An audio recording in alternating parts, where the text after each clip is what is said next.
Welcome everyone on the YouTubes. We're just waiting for our host to return. Amber is our host here, and she just had a little internet difficulties, and she'll be right back with us.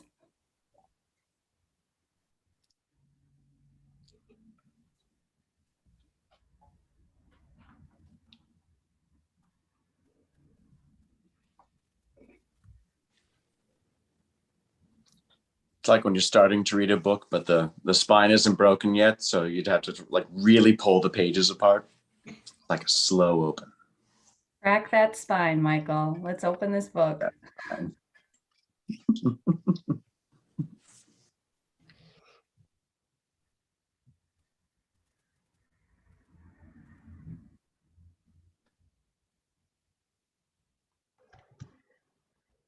Well, I can confirm we're live.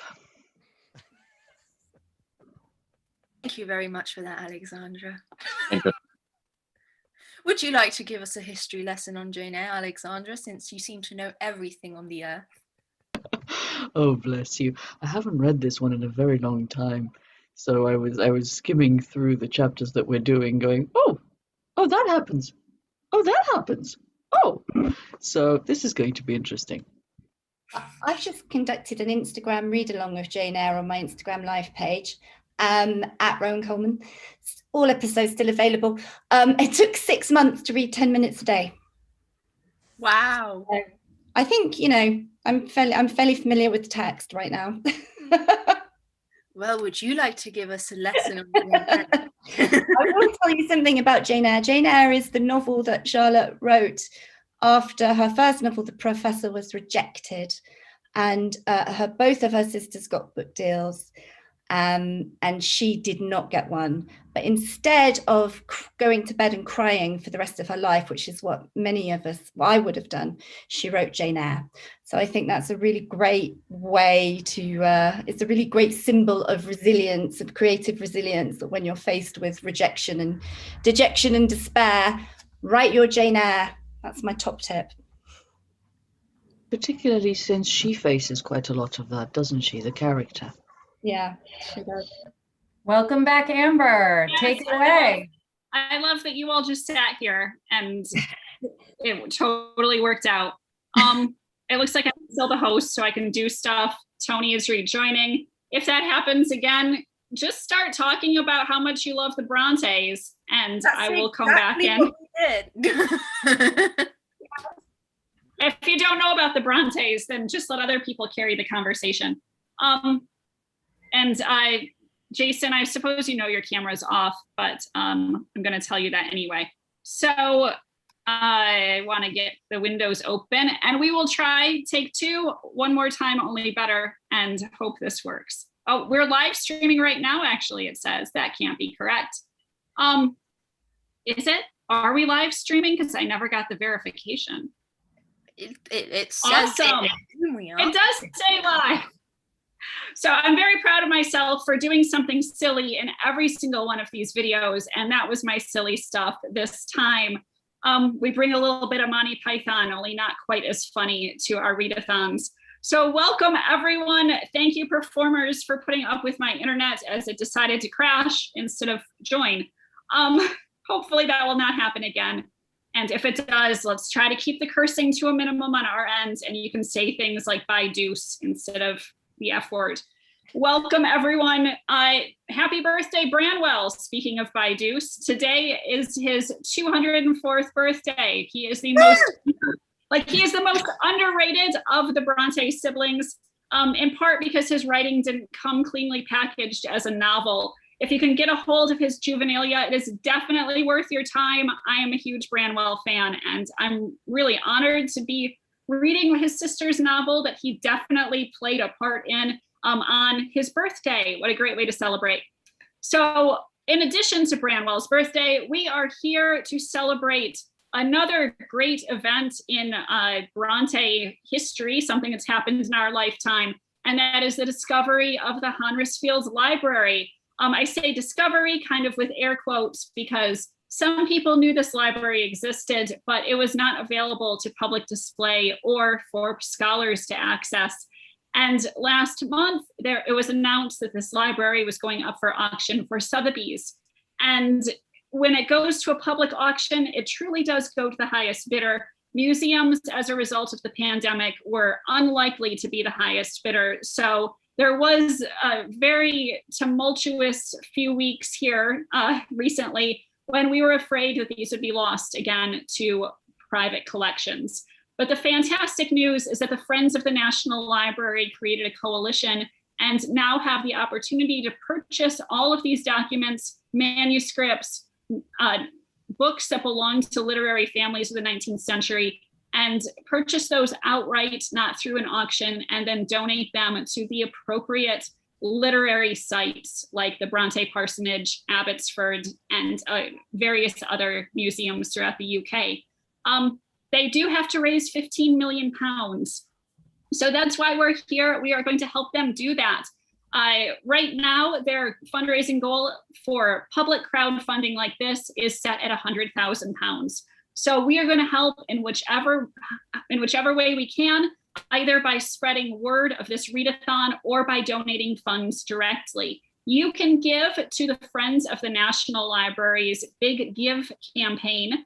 There is a link on all of our old YouTube videos in the description. It takes me a little bit to upload it to the live streams, but it will be here later if you're watching this as it's been recorded. We also have a GoFundMe campaign that we started before the Friends of the National Libraries had theirs going. You can donate to that as well. If you live in America, it might save you the currency conversion if you donate to our GoFundMe. All of the funds from our GoFundMe are going to the Friends of the National Libraries. It will end up in the same place. It just depends on how you want to do your taxes. If you're a UK resident, Friends of the National Libraries is probably the better place to donate for tax reasons. If you are concerned about currency conversion from dollars into pounds, GoFundMe is the place for you to go. We are also going to host an auction as part of our Bring the Brontes Home campaign from July 3rd to July 10th. Check us out on Twitter for more information about that.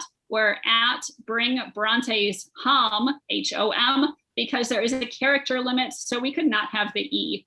But stay tuned for our auction. We will be auctioning off donated items of a bookish nature. So signed paperbacks, editorial services, all kinds of exciting things from various authors who are alive and in some cases joining us throughout this readathon. No rare manuscripts going up for auction for the purchase of other rare manuscripts. That would be a bit redundant. So this is day 2 of our readathon. Yesterday, we got to see Jane's childhood. It was very traumatic. She witnessed the death of someone she loved. She met someone else who she may love, and then saved a person's life at the very end of our reading yesterday. We are going to continue today with chapters 16 through 19, and then in about 3 hours, we will have another session, and in 3 hours after that, we'll have our final session of the day. We do have 3 more sessions tomorrow too, all with different readers and performers, so come back each time. You are bound to see something new, and probably me doing something stupid like having my internet drop like I did today. Today I'm going to be a swing, so I will not be reading with you all. I will be performing host duties, and we can stay after and chat if you would like as well. Share some more of your Bronte stories and opinions afterwards. But performers, if you do have to run when you're finished, that's fine too, totally understandable. We really appreciate all of the time and energy that you are putting into this project. We don't know each other. We are working, well, in some cases we do know each other, but we have not practiced this together. We're working off of highlighted scripts that look like this. If there's ever a point where a performer doesn't know what they're doing, it is not their fault. It is because I messed up one of the highlighted scripts, most likely, and I will jump in and cover for them. So if they do awesome, that's on them. If they mess up, that's on me, and I take full responsibility for that. We do have a surprise in this section too that is not in the novel. So if you're following along, there will be a part where you're like, what's happening? It is something new that we can do on a screen that we cannot do in the pages of a book, and I'm so excited for that. Let's meet our readers, performers for today. And this is just a random list, but if each of you will say something about yourself, where you're from, then we'll know you a little bit more. Michael, can you please start out for us? Hello, everyone. My name is Michael Paget. I'm an actor based in New York City. I am getting married in December, probably, finally, at Disney World. And I've got a cat trying to break down my door. His name is Hamlet, and he's a Bengal. And that's, and also in this world of Zoom, I feel like it's important to state, this is not a fake background. This is real. Just so you know. That's it. It's an honor to be here. Thank you. Oh, and I'll be playing Grace, Poole, and Rochester. Great, thank you. And I'm going to give a shout out to your fiance who wanted to join us today, Victoria Raysook, and she is working on Moms the Musical right now and could not join us, but we did have a part for her that has gone to a last minute replacement, who I'm very grateful for as well. So thank you for that. Adrienne, can you please go next? Hello, my name is Adrienne Paquin. I am also an actor based in New York City. Though I am not there now. I, like many, am escaped for the moment, but cannot wait to get back. I am near Boston. I have never read Jane Eyre. I don't know how that happened. I don't know where I went wrong, missed it. So this has been very exciting to prepare for, and love reading this with these very fresh eyes. And also, this is a real wall. I just wanted everyone to know that. Thank you so much, Adrienne. Jason, can you please tell us a bit about you next? Hey everybody, I'm Jason Crane. I'm a poet and podcaster, and I live in a van, which is also real. All this splendor you see is genuine, 100%. I'm currently in the Northeast Kingdom of Vermont, and super excited to be part of this. Thank you very much. Rowan, can you please tell us a bit about yourself?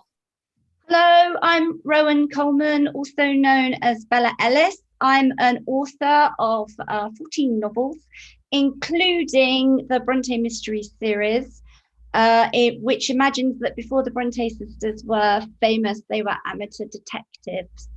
And they are available in all good bookshops. And the first two are called The Vanished Bride and The Diabolical Bones.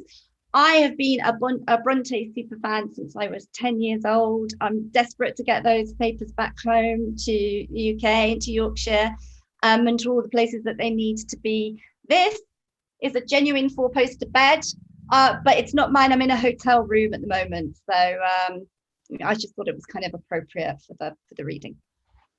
Oh, that's perfect. And if you had been with us yesterday, there was a chance it could have caught on fire. So I'm glad that we're past that scene in the book. Oh, I have got some matches, actually. Stand by, anything could happen. Yeah, you truly never know when it's live like this. Thank you. Christina, can you please introduce yourself next?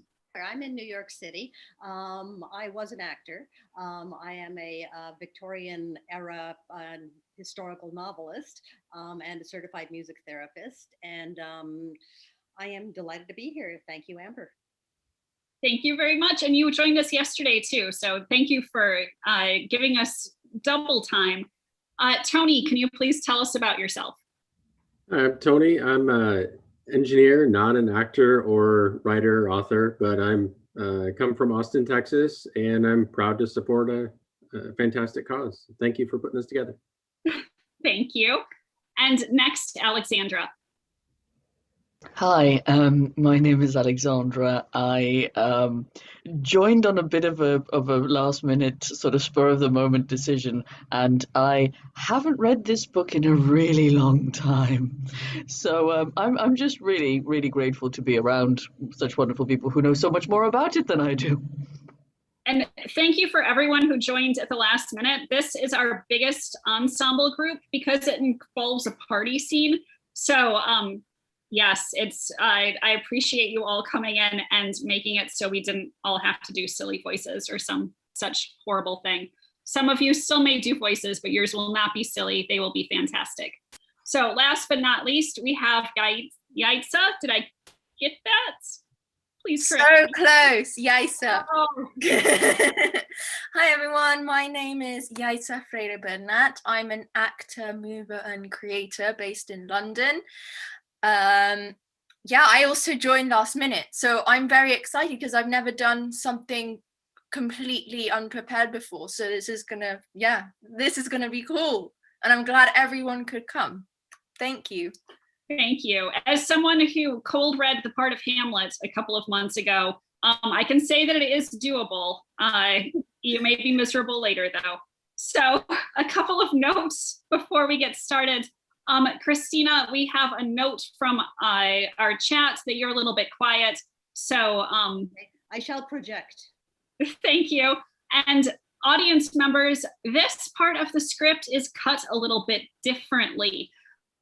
In our previous renditions of this novel, we have had a performer reading Jane's dialogue and a different performer reading Jane's narration. Today, in order to hopefully make this a little bit more like Alfred Hitchcock, we are going to have another voice in Jane's head. That's going to be the voice of Rochester. So he will be reading some of Jane's thoughts. The thoughts that he reads do have something in common, so look for what that is. And yeah, we have multiple personalities now representing Jane. And this is the only time we're doing that, but there's some reasons why it's in this segment, and hopefully you enjoy it. Adrian, whenever you're ready, can you please go ahead and start us with chapter 16? With pleasure. Chapter 16. I both wished and feared to see Mr. Rochester on the day which followed this sleepless night. I wanted to hear his voice again, yet feared to meet his eye. During the early part of the morning, I momentarily expected his coming. He was not in the frequent habit of entering the schoolroom, but he did step in for a few minutes sometimes, and I had the impression that he was sure to visit it that day. But the morning passed just as usual. Nothing happened to interrupt the quiet course of Adele's studies. Only soon after breakfast, I heard some bustle in the neighborhood of Mr. Rochester's chamber, Mrs. Fairfax's voice, and Leah's, and the cook's, that is, John's wife, and even John's own gruff tones. There were exclamations of, "What a mercy, master was not burnt in his bed." It's always dangerous to keep a candle lit at night. How providential that he had presence of mind to think of the water jug. I wonder he waked nobody. It is to be hoped he will not take cold with sleeping on the library sofa, etc. To much confabulation succeeded a sound of scrubbing and setting to rights, and when I passed the room in going downstairs to dinner, I saw through the open door that all was again restored to complete order. Only the bed was stripped of its hangings. Leah stood up in the window seat, rubbing the panes of glass dimmed with smoke. I was about to address her, for I wished to know what account had been given of the affair, but on advancing, I saw a second person in the chamber, a woman sitting on a chair by the bedside and sewing rings to new curtains. That woman was no other than Grace Poole. There she sat, staid and taciturn looking as usual, in her brown stuff gown, her check apron, white handkerchief and cap. She was intent on her work, in which her whole thoughts seemed absorbed.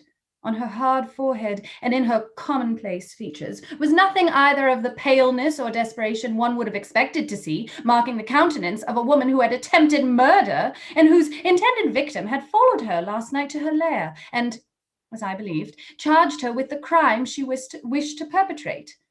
I was amazed, confounded. She looked up while I still gazed at her. No start, no increase of failure of colour betrayed emotion, consciousness of guilt, or fear of detection. She said, "Good morning, miss," in her usual phlegmatic and brief manner, and taking up another ring and more tape, went on with her sewing. I will put her to some test, thought I. Such absolute impenetrability is past comprehension. Good morning, Grace. Has anything happened here? I thought I heard the servants all talking together a while ago. Only master had been reading in his bed last night. He fell asleep with his candle lit and the curtains got on fire. But fortunately, he awoke before the bedclothes or the woodwork cot, and contrived to quench the flames with the water in the ewer. A strange affair. Then, looking at her fixedly, Did Mr. Rochester wake nobody? Did no one hear him move? she again raised her eyes to me, and this time there was something of consciousness in their expression. She seemed to examine me warily. Then she answered, The servants sleep so far off, you know. Miss, that they would not be likely to hear. Mrs. Fairfax's room and yours are the nearest to master's, but Mrs. Fairfax said she heard nothing. When people get elderly, they often sleep heavy. She paused, and then added, with a sort of assumed indifference, but still in a marked and significant tone, But you are young, miss, and I should say a light sleeper. Perhaps you have heard a noise? I did. said I, dropping my voice so that Leah, who was still polishing the panes, could not hear me. And at first I thought it was Pilot, but Pilot cannot laugh. And I am certain I heard a laugh, and a strange one. She took a new needleful of thread, waxed it carefully, threaded her needle with a steady hand, and then observed with perfect composure, It is hardly likely a master would laugh, I should think, miss, when he was in such danger. You must have been dreaming. I was not dreaming. Her brazen coolness provoked me. Again she looked at me, and with the same scrutinizing and conscious eye. Have you told master that you heard a laugh? I have not had the opportunity of speaking to him this morning. You did not think of opening your door and looking out into the gallery? She appeared to be cross-questioning me, attempting to draw from me information unawares. The idea struck me that if she discovered I knew or suspected her guilt, she would be playing of some of her malignant pranks on me. I thought it advisable to be on my guard. Well, on the contrary, I bolted my door. Then you are not in the habit of bolting your door every night before you get into bed? Fiend! She wants to know my habits, that she may lay her plans accordingly. Indignation again prevailed over prudence. I replied sharply, Hitherto, I have often omitted to fasten the bolt. I did not think it necessary. I was not aware any danger or annoyance was to be dreaded at Thornfield Hall, but in the future... And I laid marked stress on the words. I shall take good care to make all secure before I venture to lie down. It will be wise to do. This neighborhood is as quiet as any I know, and never heard of the hall being attempted by robbers since it was a house. Though there are hundreds of pounds worth of plate in the plate closet, as is well known, and you see, for such a large house, there are very few servants, because master has never lived here much, and when he does come, being a bachelor, he needs little waiting on. But I always think it best to err on the safe side. A door is soon fastened, and it is as well to have a drawn bolt between one and any mischief that may be about. A deal of people, miss, are for trusting all to Providence, but I say, Providence will not dispense with the means, though he often blesses them when they are used discreetly. And here she closed her harangue, a long one for her, and uttered with the demureness of a Quakeress. I still stood, absolutely dumbfounded, at what appeared to me her miraculous self-possession and most inscrutable hypocrisy, when the cook entered. Mrs. Poole, the servants' dinner will soon be ready. Will you come down? No, just put my pint of porter and bit of pudding on a tray, and I'll carry it upstairs. You'll have some meat. Just a morsel, and a taste of cheese, that's all. And the sago? Never mind it at present. I shall be coming down before tea time. I'll make it myself. The cook here turned to me, saying that Mrs. Fairfax was waiting for me. So I departed. I hardly heard Mrs. Fairfax's account of the Curtain conflagration during dinner. So much was I occupied in puzzling my brains over the enigmatical character of Grace Poole, and still more in pondering the problem of her position at Thornfield and questioning why she had not been given into custody that morning, or at the very least dismissed from her master's service. He had almost as much as declared his conviction of her criminality last night. But what mysterious cause withheld him from accusing her? Why had he enjoined me, too, in secrecy? It was strange. A bold, vindictive, and haughty gentleman seemed somehow in the power of one of the meanest of his dependents. So much in her power that even when she lifted her hand against his life, he dared not openly charge her with the attempt, much less punish her for it. Had Grace been young and handsome, I should have been tempted to think the tenderer feelings than prudence or fear influenced Mr. Rochester in her behalf. But hard-favoured and matronly as she was, the idea could not be admitted. Yet, I reflected. she has been young once. Her youth would be contemporary with her master's.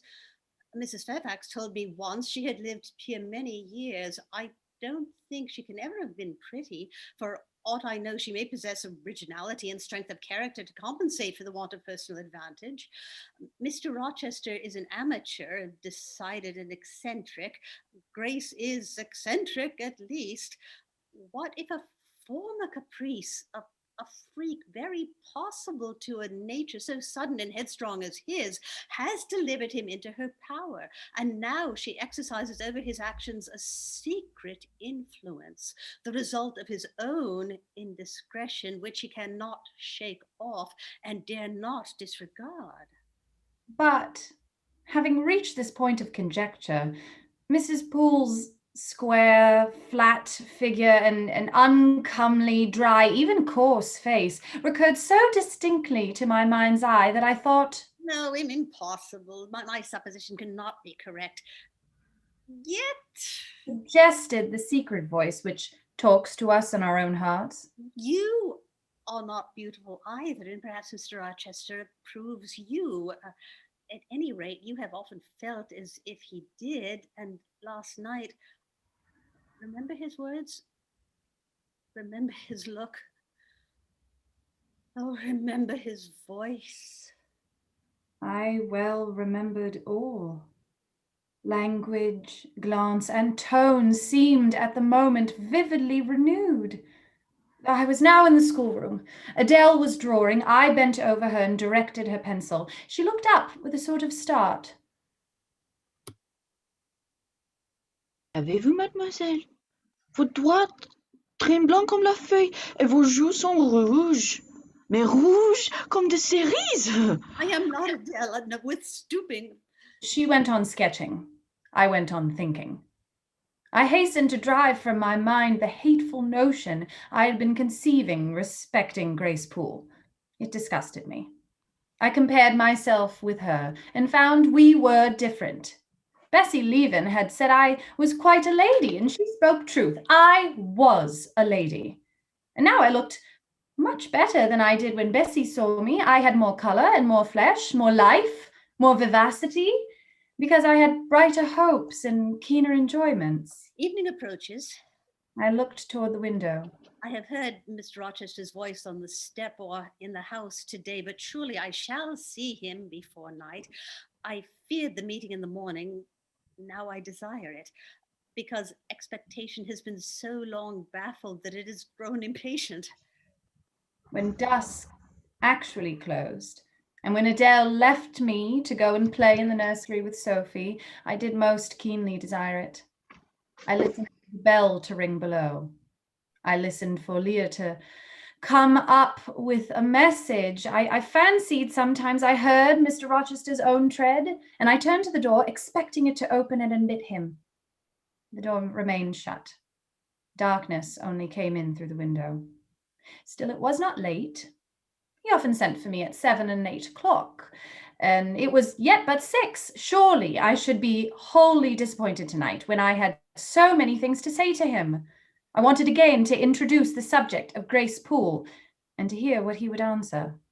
I wanted to ask him plainly if he really believed it was she who had made last night's hideous attempt, and if so, why he kept her wickedness a secret.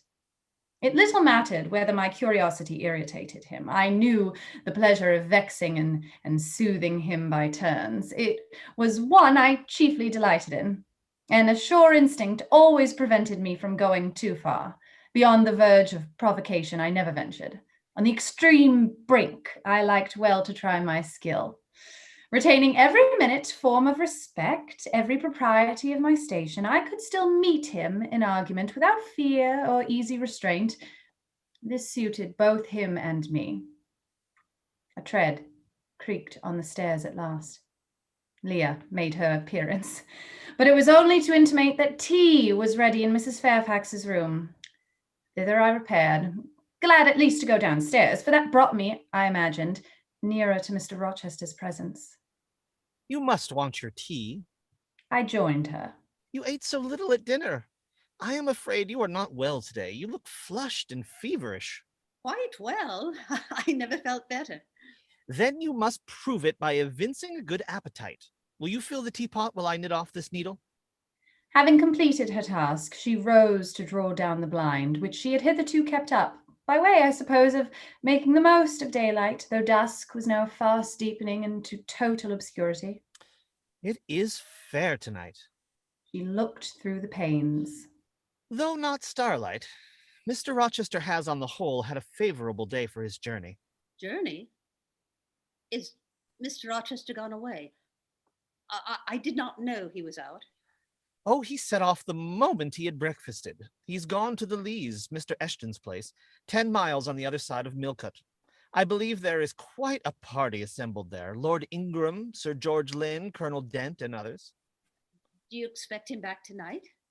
No, nor tomorrow either. I should think he's very likely to stay a week or more. When these fine, fashionable people get together, they are so surrounded by elegance and gaiety, so well provided with all that can please and entertain, they are in no hurry to separate. Gentlemen especially are often in request on such occasions, and Mr. Rochester is so talented and so lively in society that I believe he is a general favorite. The ladies are very fond of him, though you would not think his appearance calculated to recommend him particularly in their eyes, but I suppose his acquirements and abilities, perhaps his wealth and good blood, make amends for any little fault of look. Are there ladies at the Lees?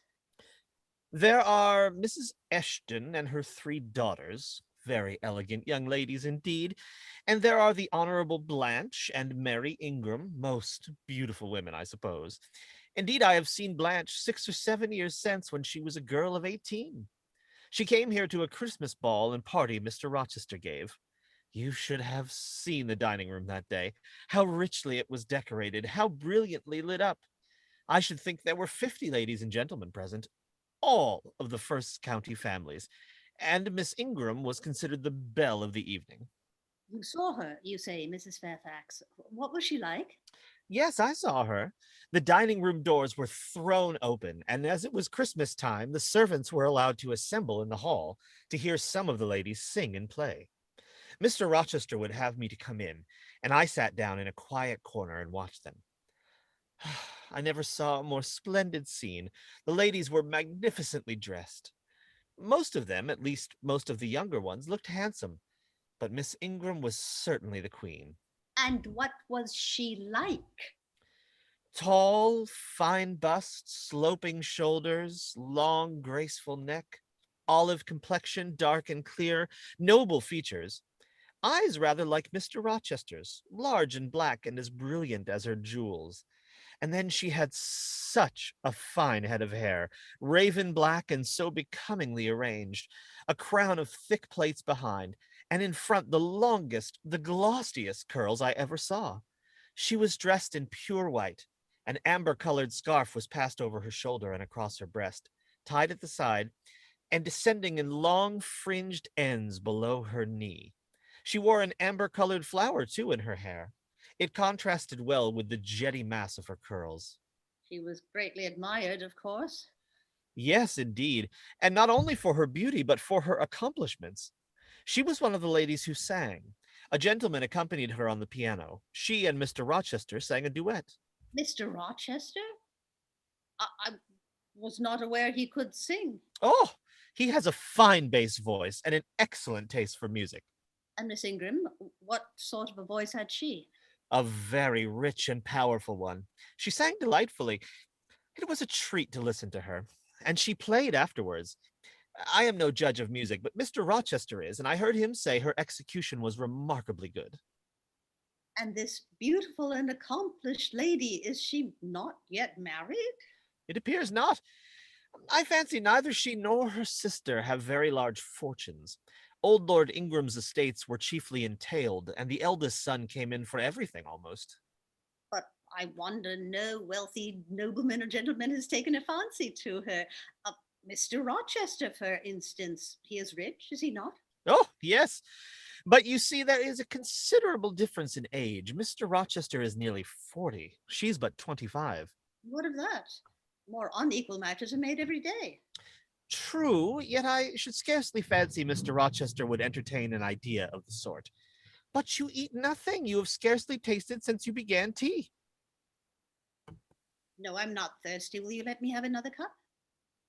I was about again to revert to the probability of a union between Mr. Rochester and the beautiful Blanche, but Adele came in, and the conversation was turned into another channel. When once more alone, I reviewed the information I had got, looked into my heart, examined its thoughts and feelings, and endeavored to bring back with a strict hand such as had been straying through imagination's boundless and trackless waste into the safe fold of common sense.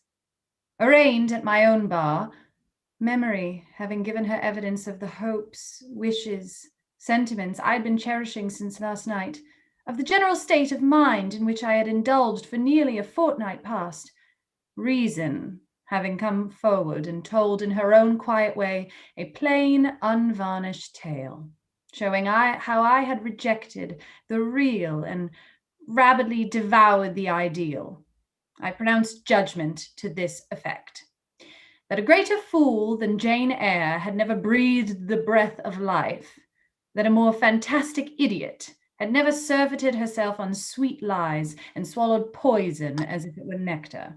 You, a favourite of Mr. Rochester, you, gifted with the power of pleasing him, you, of importance to him in any way, go. Your folly sickens me, and you have derived pleasure from occasional tokens of preference, equivocal tokens shown by a gentleman of family and a man of the world to a dependent and a novice. How dared you? Poor stupid dupe.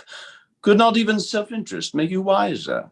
You repeated to yourself this morning the brief scene of last night. Cover your face and be ashamed. He said something in praise of your eyes, did he? Blind puppy, open their bleared lids and look on your own accursed senselessness. It is good to no woman to be flattered by her superior, who cannot possibly intend to marry her. And it is madness to all women to let a secret love kindle within them, which, if unreturned and unknown, must devour the life that feeds it, and if discovered and responded to, must lead ignis fatuus-like into miry wilds whence there is no extrication. Listen then, Jane Eyre, to your sentence. Tomorrow place the glass before you and draw in chalk your own picture, faithfully, without softening one defect. Omit no harsh line, smooth away no displeasing irregularity. Write under it, portrait of a governess, disconnected, poor, and plain. Afterwards, take a piece of smooth ivory. You have one prepared in your drawing box. Take your palette, mix your freshest, finest, clearest tints. Choose your most delicate camel hair pencils. Delineate carefully the loveliest face you can imagine. Paint it in your softest shades and sweetest lines, according to the description given by Mrs. Fairfax of Blanche Ingram. Remember the raven ringlets, the oriental eye. What? You revert to Mr. Rochester as a model. Order! No snivel, no sentiment, no regret. I will endure only sense and resolution. Recall the august yet harmonious lineaments, the Grecian neck and bust. Let the round and dazzling arms be visible, and the delicate hand omits neither diamond ring nor gold bracelet. Portray faithfully the attire, aerial lace and glistening satin, graceful scarf and golden rose. Call it Blanche, an accomplished lady of rank. Whenever in future you should chance to fancy Mr. Rochester thinks well of you, Take out these two pictures and compare them. Say, Mr. Rochester might probably win that noble lady's love if he chose to strive for it. Is it likely he would waste a serious thought on this indigent and insignificant plebeian? I'll do it. I resolved. And having framed this determination, I grew calm and fell asleep. I kept my word. An hour or two sufficed to sketch my own portrait in crayons, and in less than a fortnight I had completed an ivory miniature of an imaginary Blanche Ingram.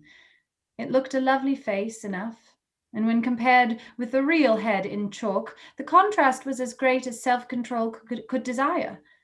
I derived benefit from the task. It had kept my head and hands employed and had given force and fixedness to the new impressions I wished to stamp indelibly on my heart. Ere long, I had reason to congratulate myself on the course of wholesome discipline to which I had thus forced my feelings to submit. Thanks to it, I was able to meet subsequent occurrences with decent calm, which, had they found me unprepared, I should probably have been unequal to maintain, even externally. Chapter 17. A week passed, and no news arrived of Mr. Rochester. 10 days, and still he did not come. Mrs. Fairfax said she should not be surprised if he were to go straight from the Leas to London, and thence to the Continent, and not show his face again at Thornfield for a year to come. He had not unfrequently quitted it in a manner quite as abrupt and unexpected. When I heard this, I was beginning to feel a strange chill and failing at the heart. I was actually permitting myself to experience a sickening sense of disappointment.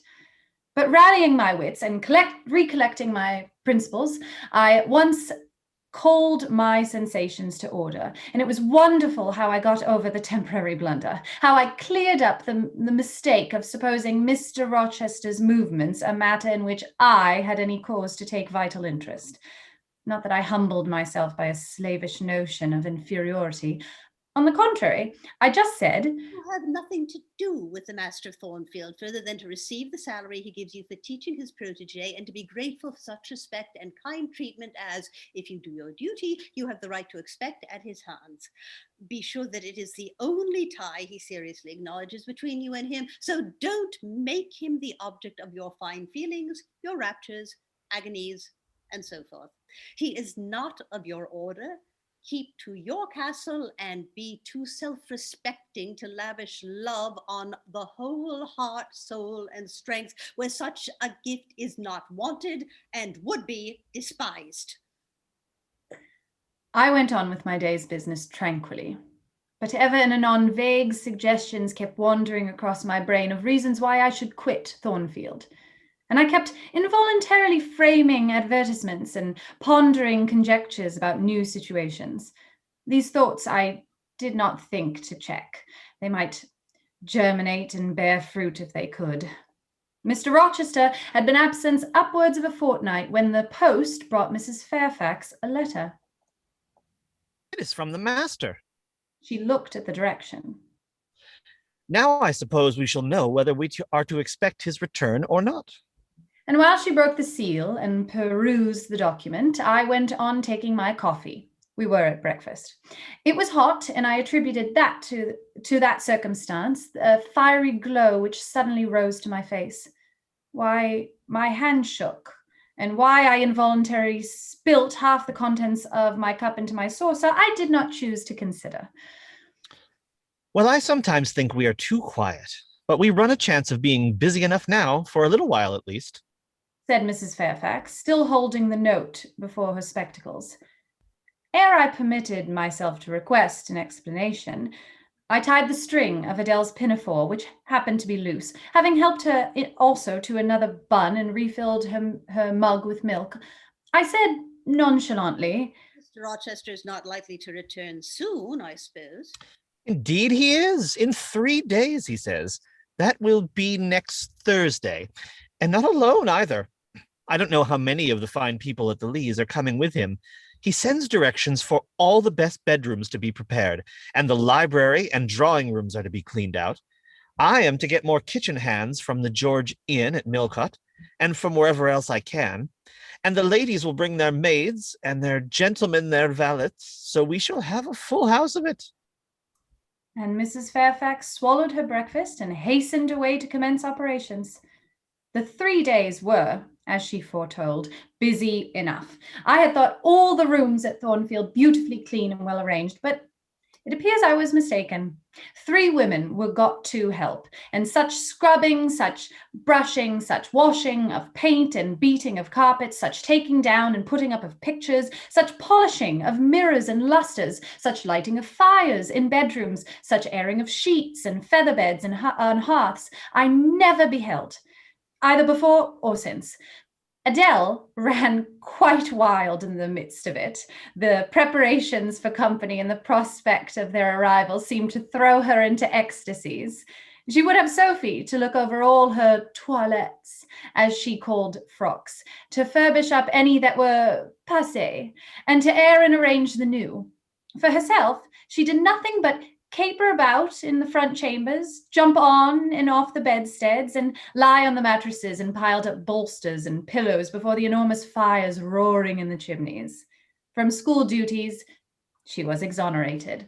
Mrs. Fairfax had pressed me into her service, and I was all day in the storeroom, helping or hindering her and the cook, learning to make custards and cheesecakes and French pastry, to truss game and garnish dessert dishes. The party were expected to arrive on Thursday afternoon, in time for dinner at 6. During the intervening period, I had no time to nurse chimeras, and I believed I was as active and gay as anybody, Adele excepted.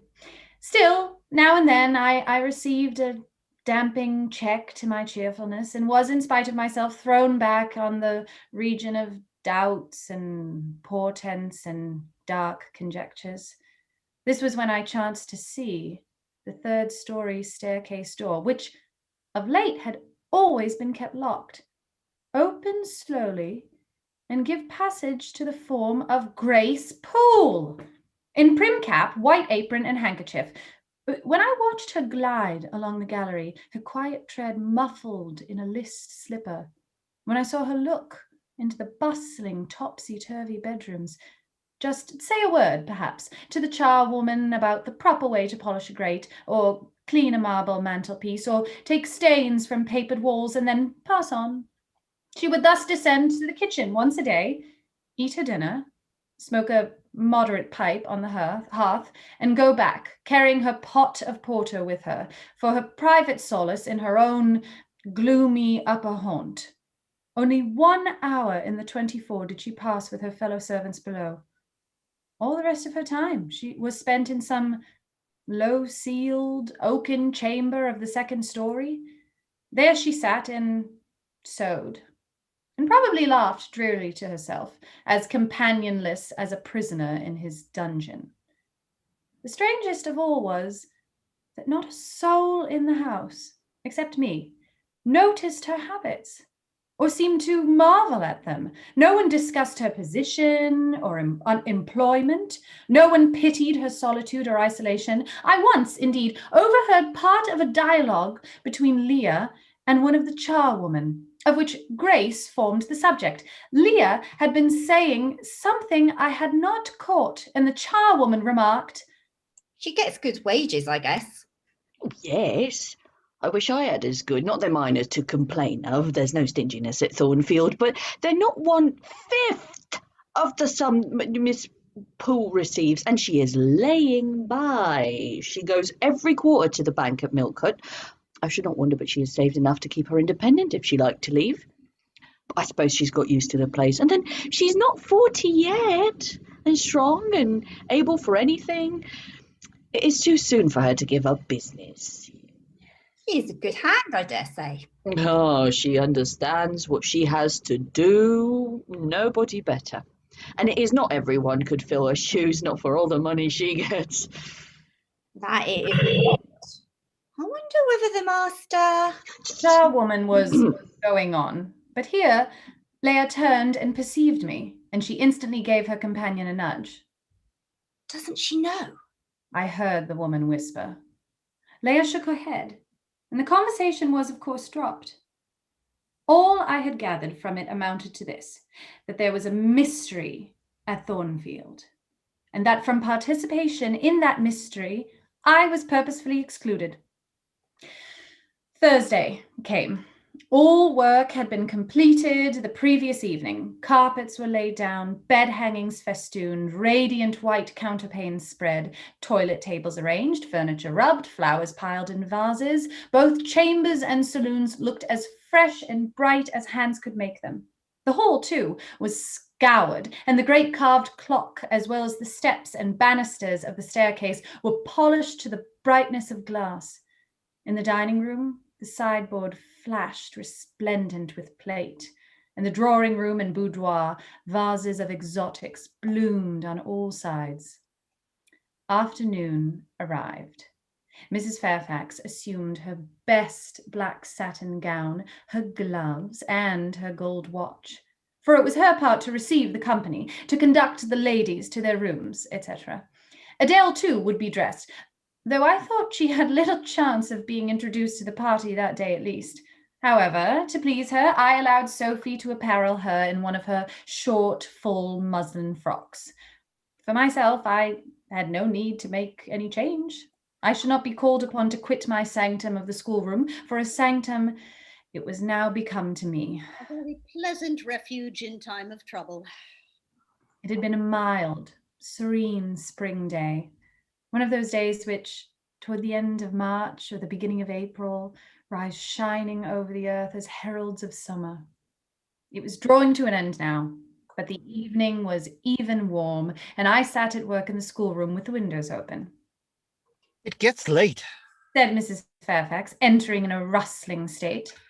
I am glad I ordered dinner an hour after the time Mr. Rochester mentioned, for it is past 6 now. I have sent John down to the gates to see if there is anything on the road. One can see a long way from thence in the direction of Millcote. She went to the window. Here he is. Well, John? Leaning out. Any news? They're coming, ma'am. They'll be here in 10 minutes. Adele flew to the window. I followed, taking care to stand on one side so that, screened by the curtain, I could see without being seen. The 10 minutes John had given seemed very long, but at last wheels were heard. 4 equestrians galloped up the drive, and after them came 2 open carriages. Fluttering veils and waving plumes filled the vehicles. 2 of the cavaliers were young, dashing-looking gentlemen. The third was Mr. Rochester, on his black horse, Mesrour, Pilot bounding before him. At his side rode a lady, and he and she were the first of the party. Her purple riding habit almost swept the ground. Her veil streamed long on the breeze, mingling with its transparent folds, and gleaming through them shone rich raven ringlets. Miss Ingram! Exclaimed Mrs. Fairfax, and away she had hurried to her post below. The cavalcade, following the sweep of the drive, quickly turned the angle of the house, and I lost sight of it. Adele now petitioned to go down, but I took her on my knee and gave her to understand that she must not, on any account, think of venturing in sight of the ladies, either now or at any other time, unless expressly sent for. That Mr. Rochester would be very angry, etc. Some natural tears she shed on being told this, but as I began to look very grave, she consented at last to wipe them. A joyous stir was now audible in the hall. Gentlemen's deep tones and ladies' silvery accents blent harmoniously together, and distinguishable above all, though not loud, was the sonorous voice of the master of Thornfield Hall, welcoming his fair and gallant guests under its roof. Then light steps ascended the stairs, and there was a tripping through the gallery, and soft, cheerful laughs, and opening and closing of doors, and for a time, a hush. Elle changeant de toilette, said Adele, who, listening attentively, had followed every movement. And she sighed. Chez Maman, quand il y avait du monde, je le suivais partout, au salon et à leur chambre. Souvent, je regardais les femmes de chambre coiffer, habiller les dames, et c'était si amusant. Comme cela, on apprend. Don't you feel hungry, Adele? Mais oui, mademoiselle. Voilà 5 ou 6 heures que nous n'avons pas mangé. Well, now while the ladies are in their rooms, I will venture down and get you something to eat. And issuing from my asylum with precaution, I sought a back stairs which conducted directly to the kitchen. All in that region was fire and commotion. The soup and the fish were in the last stage of projection, and the cook hung over her crucibles in a frame of mind and body that threatening spontaneous combustion. In the servants' hall, 2 coachmen and 3 gentlemen's gentlemen stood or sat round the fire. The Abigails, I suppose, were upstairs with their mistresses. The new servants that had been hired for Millcote were bustling about everywhere. Threading this chaos, I at last reached the larder. There I took possession of a cold chicken, a roll of bread, some tarts, a plate or 2, and a knife and a fork. With this booty, I made hasty retreat. I had regained the gallery and was just shutting the back door behind me when an accelerated hum warned me that the ladies were about to issue from their chambers. I could not proceed to the schoolroom without passing some of their doors and running the risk of being surprised with my cargo of victuallage, so I stood still at this end, which, being windowless, was dark, quite dark for now, for the sun was set and twilight gathering. Presently, the chambers gave up their fair tenants, one after another. Each came out gaily and airily, with dress that gleamed lustrous through the dusk. For a moment they stood grouped together at the other extremity of the gallery, conversing in a key of sweet, subdued vivacity. They then descended the staircase almost as noiselessly as a bright mist rolls down a hill. Their collective appearance had left on me an impression of high-born elegance, such as I had never before received. I found Adele peeping through the schoolroom door, which she held ajar. Beautiful ladies. Oh, I wish I might go to them. Do you think Monsieur Rochester will send for us by and by after dinner? No, indeed, I don't. Oh, Rochester has something else to think about. Never mind the ladies tonight. Perhaps you will see them tomorrow. Here is your dinner. She was really hungry, so the chicken and tarts served to divert her attention for a time. It was well I secured this forage, or both she, I, and Sophie, to whom I conveyed a share of our repast, would have run a chance of getting no dinner at all.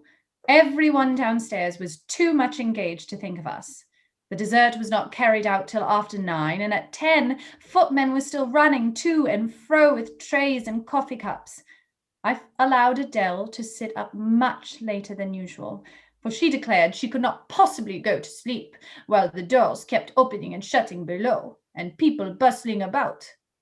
Besides, she added, a message might possibly come from Mr. Rochester when she was undressed. et alors quel dommage! I told her stories as long as she would listen to them, and then for a change I took her out into the gallery. The hall lamp was now lit, and it amused her to look over the balustrade and watch the servants passing backwards and forwards.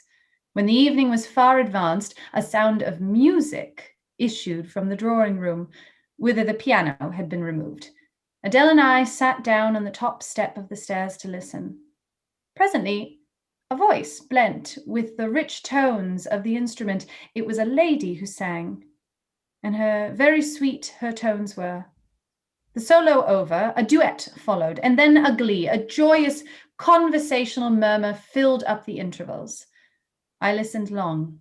Suddenly I discovered that my ear was wholly intent on analyzing the mingled sounds and trying to discriminate amidst the confusion of accents those of Mr. Rochester. And when it caught them, which it soon did, I found a further task in framing the tones, rendered by distance inarticulate into words. The clock struck 11. I looked at Adele, whose head leant against my shoulder. Her eyes were waxing heavy, so I took her up in my arms and carried her off to bed. It was near 1 before the gentlemen and ladies sought their chambers. The next day was as fine as its predecessor. It was devoted by the party to an excursion to some site in the neighborhood. They set out early in the forenoon, some on horseback, and the rest in carriages. I witnessed both the departure and the return. Miss Ingram, as before, was the only lady equestrian, and as before, Mr. Rochester galloped at her side. The two rode a little apart from the rest. I pointed out this circumstance to Mrs. Fairfax, who was standing at the window with me. You said it was not likely they should think of being married, but you see Mr. Rochester evidently prefers her to any of the other ladies. Yes, I dare say. No doubt he admires her. And she him. Look how she leans her head towards him as if they were conversing confidently. I wish I could see her face. I have never had a glimpse of it yet. You will see her this evening. I happened to remark to Mr. Rochester how much Adele wished to be introduced to the ladies, and he said, "Oh, let her come into the drawing room after dinner, and request Miss Eyre to accompany her." Yes, he said that in all politeness. I need not go, I am sure. Well, I observed to him that as you were unused to company, I did not think you would like appearing before so gay a party, all strangers. And he replied in his quick way, "Nonsense. If she objects, tell her it is my particular wish. And if she resists, say I shall come and fetch her in case of contumacy." Oh, I will not give him that trouble. I will go. And if no better place may be, but I don't like it. Shall you be there, Mrs. Fairfax? No, I pleaded off, and he admitted my plea. I'll tell you how to manage so as to avoid the embarrassment of making a formal entrance, which is the most disagreeable part of the business. You must go into the drawing room while it is empty, before the ladies leave the dinner table. Choose your seat in any quiet nook you like. You need not stay long after the gentlemen come in, unless you please. Just let Mr. Rochester see you are there, and then slip away. Nobody will notice you. Will these people remain long, do you think?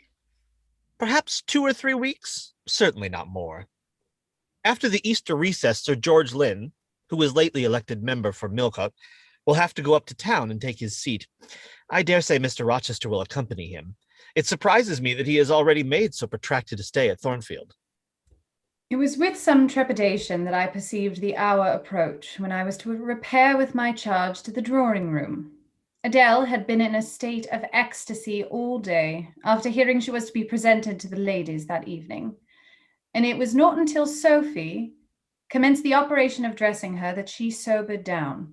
Then the importance of the process quickly steadied her, and by the time she had her curls arranged in well-smoothed, drooping clusters, her pink satin frock put on, her long sash tied, and her lace mittens adjusted, she looked as grave as any judge. No need to warn her not to disarrange her attire.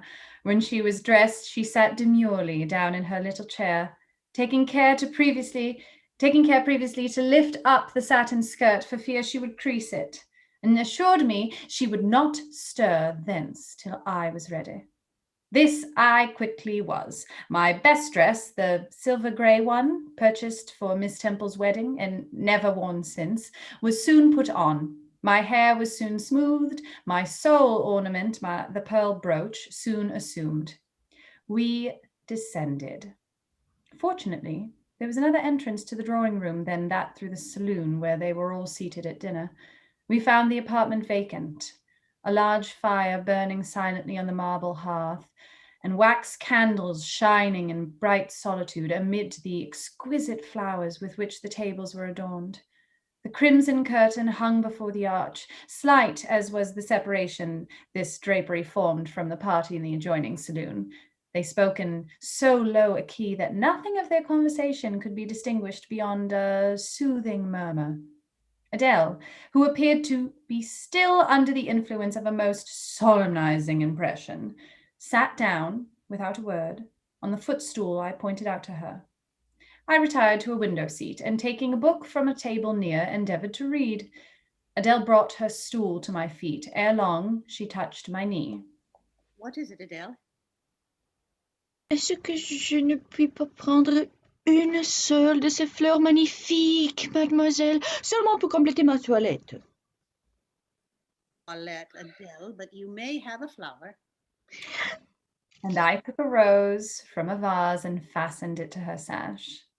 She sighed a sigh of ineffable satisfaction, as if her cup of happiness were now full. I turned my face away to conceal a smile I could not suppress. There was something ludicrous as well as painful in the little Parisienne's earnest and innate devotion to matters of dress. A soft sound of rising now became audible. The curtain was swept back from the arch. Through it appeared the dining room, with its lit luster pouring down light on the silver and glass of a magnificent dessert service covering a long table. A band of ladies stood in the opening. They entered, and the curtain fell behind them. There were but 8, yet somehow as they flocked in, they gave the impression of a much larger number. Some of them were very tall, many were dressed in white, and all had a sweeping amplitude of array that seemed to magnify their persons as a mist magnifies the moon. I rose and curtsied to them. 1 or 2 bent their heads in return. The others only stared at me. They dispersed about the room, reminding me by the lightness and buoyancy of their movements of a flock of white, plumy birds. Some of them threw themselves in half-reclining positions on the sofas and ottomans. Some bent over the tables and examined the flowers and books. The rest gathered in a group round the fire. All talked in a low but clear tone, which seemed habitual to them. I knew their names afterwards, and may as well mention them now. First, there was Mrs. Eshton and 2 of her daughters. She had evidently been a handsome woman and was well preserved still. Of her daughters, the eldest, Amy, was rather little, naive and childlike in face and manner, and piquant in form. Her white muslin dress and blue sash became her well.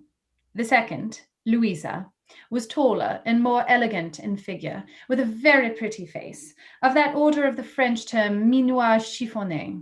Both sisters were as fair as lilies. Lady Lynn was a large and stout personage of about 40, very erect, very haughty looking, richly dressed in a satin robe of changeful sheen. Her dark hair shone glossily under the shade of an azure plume, and within the circlet of a band of gems. Mrs.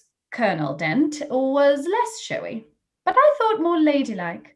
She had a slight figure, a pale, gentle face, and fair hair. Her black satin dress, her scarf of rich foreign lace, and her pearl ornaments pleased me better than the rainbow radiance of the titled dame. But the 3 most distinguished, partly perhaps because the tallest figures of their band, were the Dowager Lady Ingram and her daughters, Blanche and Mary. They were all 3 of the loftiest stature of woman. The Dowager might be between 40 and 50. Her shape was still fine, her hair, by candlelight at least, still black. Her teeth, too, were still apparently perfect.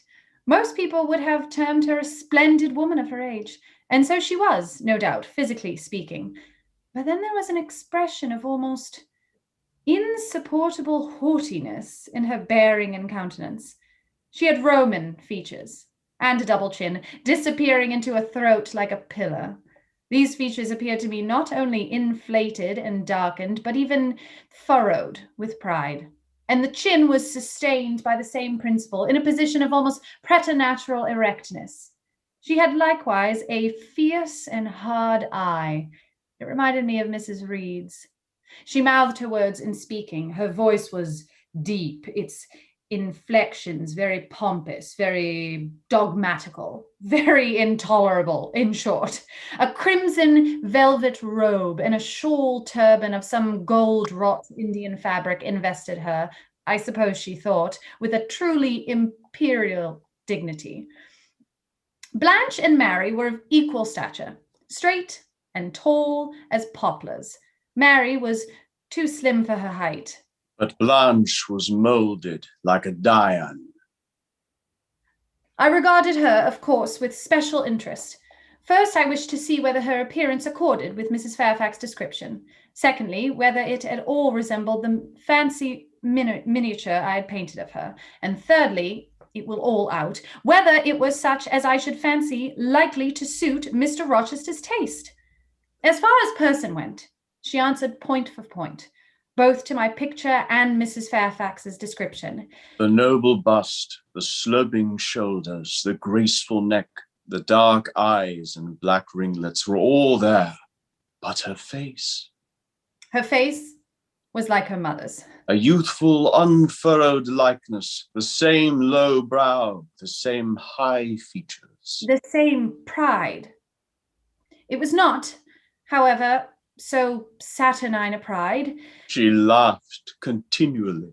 Oh, her laugh was satirical, and so was the habitual expression of her arched and haughty lip.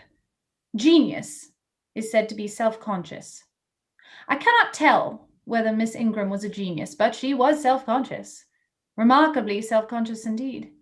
She entered into a discourse on botany with the gentle Mrs. Dent. It seemed Mrs. Dent had not studied that science, though, as she said, she liked flowers, especially wild ones. Miss Ingram had. And she ran over its vocabulary with an air. I presently perceived she was what is vernacularly termed trailing Mrs. Dent, that is, playing on her ignorance. Her trail might be clever, but it was decidedly not good-natured. She played. Her execution was brilliant. She sang. Her voice was fine. She talked French apart to her mamma, and she talked it well, with fluency and with a good accent. Mary had a milder and more open countenance than Blanche. Softer features, too, and a skin some shades fairer. Miss Ingram was dark as a Spaniard, but Mary was deficient in life. Her face lacked expression, her eye luster. She had nothing to say, and having once taken her seat, remained fixed, like a statue, in its niche. The sisters were both attired in spotless white. And did I now think Miss Ingram such a choice as Mr. Rochester would be likely to make? I could not tell. I did not know his taste in female beauty. If he liked the majestic, she was the very type of majesty. Then she was accomplished, sprightly. Most gentlemen would admire her, I thought. And that he did admire her, I already seemed to have obtained proof, to remove the last shade of doubt. It remained but to see them together. You are not to suppose, reader, that Adele, all this time been sitting motionless on the stool at my feet.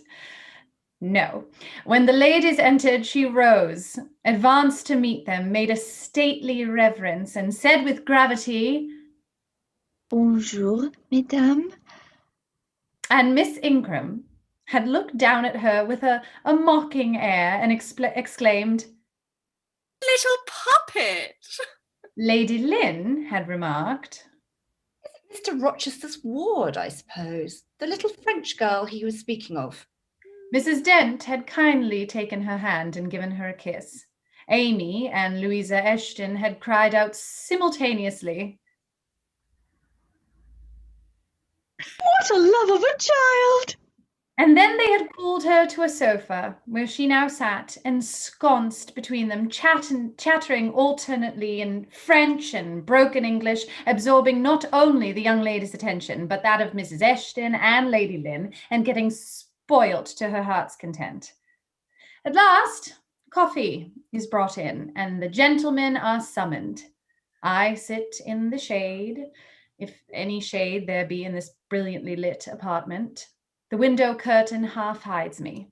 Again, the arch yawns. They come.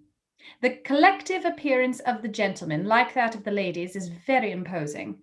They're all costumed in black. Most of them are tall, some young. Henry and Frederick Lynn are very dashing sparks indeed, and Colonel Dent is a fine soldierly man.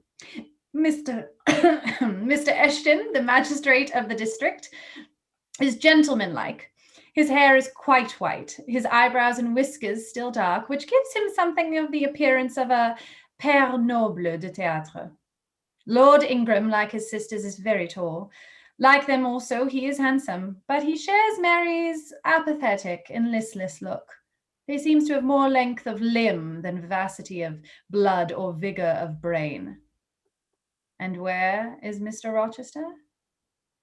He comes in last. I'm not looking at the arch, yet I see him enter.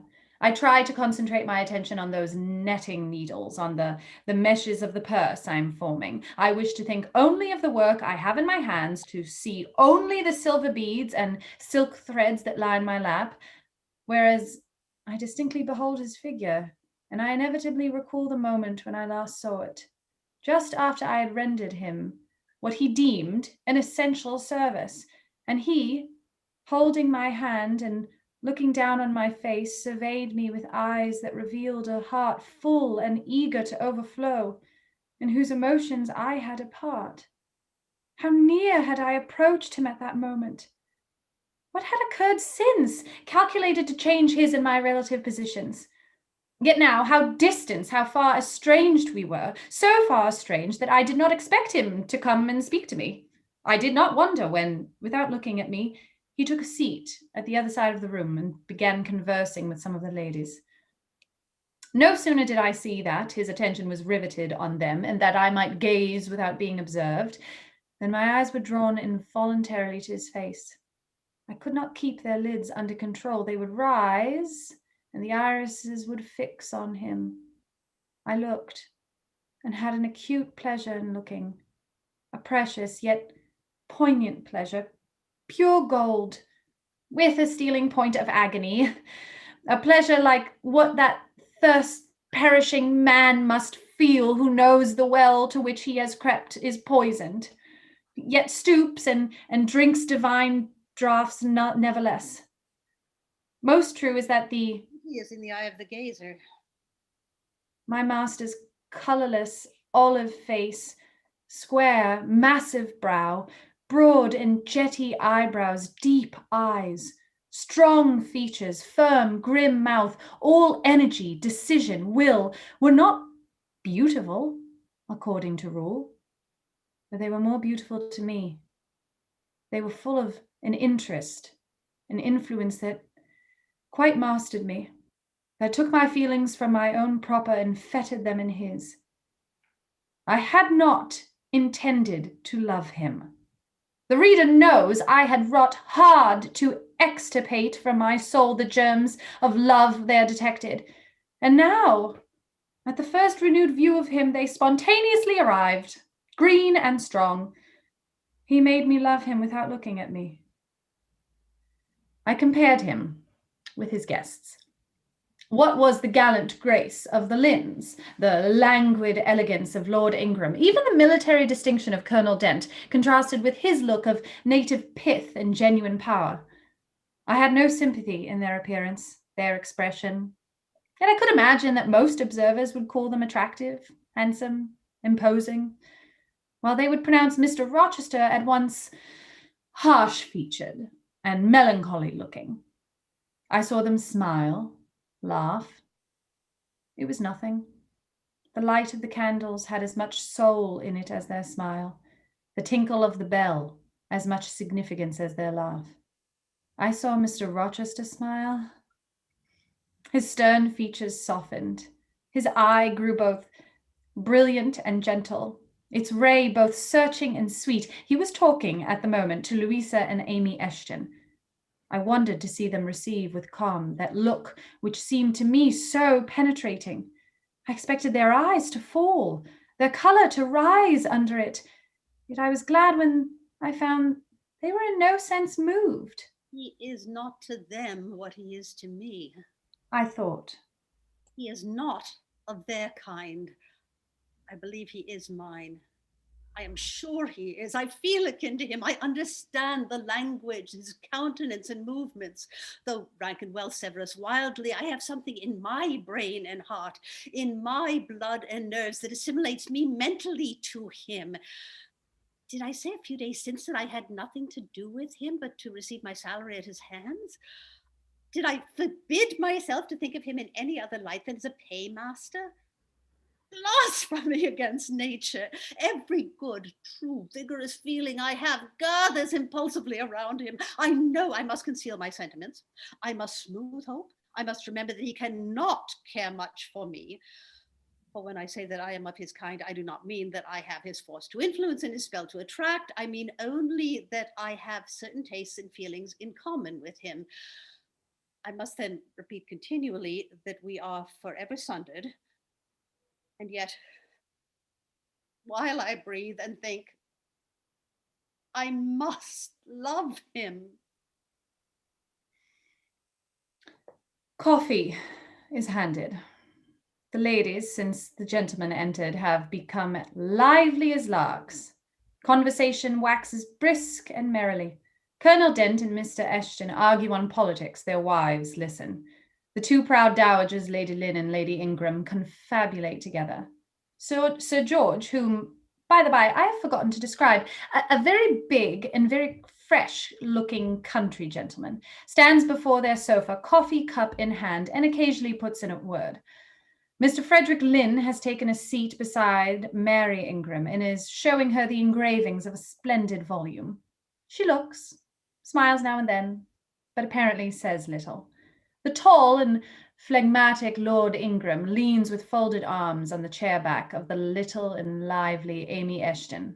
She glances up at him and chatters like a wren.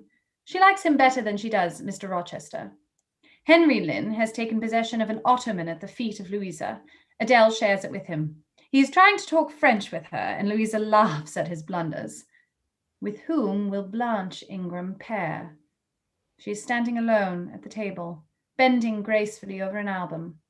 She seems waiting to be sought, but she will not wait too long. She herself selects a mate.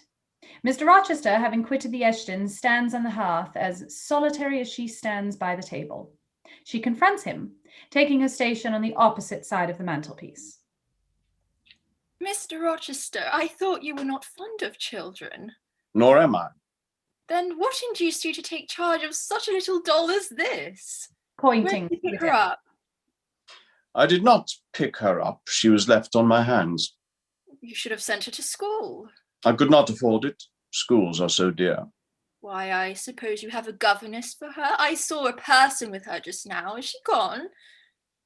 Oh, no, there she is, still behind the window curtain. You pay for her, of course. I should think it quite as expensive, more so, for you have them both to keep in addition. I feared, or should I say hoped, the allusion to me would make Mr. Rochester glance my way, and I involuntarily shrank farther into the shade, but he never turned his eyes. I have not considered the subject, said he indifferently, looking straight before him. No, you men never do consider economy and common sense. You should hear Mamma and the chapter of the governesses. Mary and I have had, I should think, a dozen at least in our day. Half of them detestable, and the rest ridiculous, and all in combine. Were they not, Mamma? Did you speak, my own? The young lady, thus claimed as the dowager's special property, reiterated her question with an explanation. My dearest, don't mention governesses. The word makes me nervous. I have suffered a martyrdom from their incompetency and caprice. I thank heaven I have now done with them.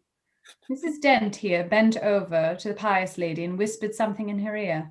I suppose, from the answer elicited, it was a reminder that one of the anathematized race was present. Tant pis. I hope it may do her good.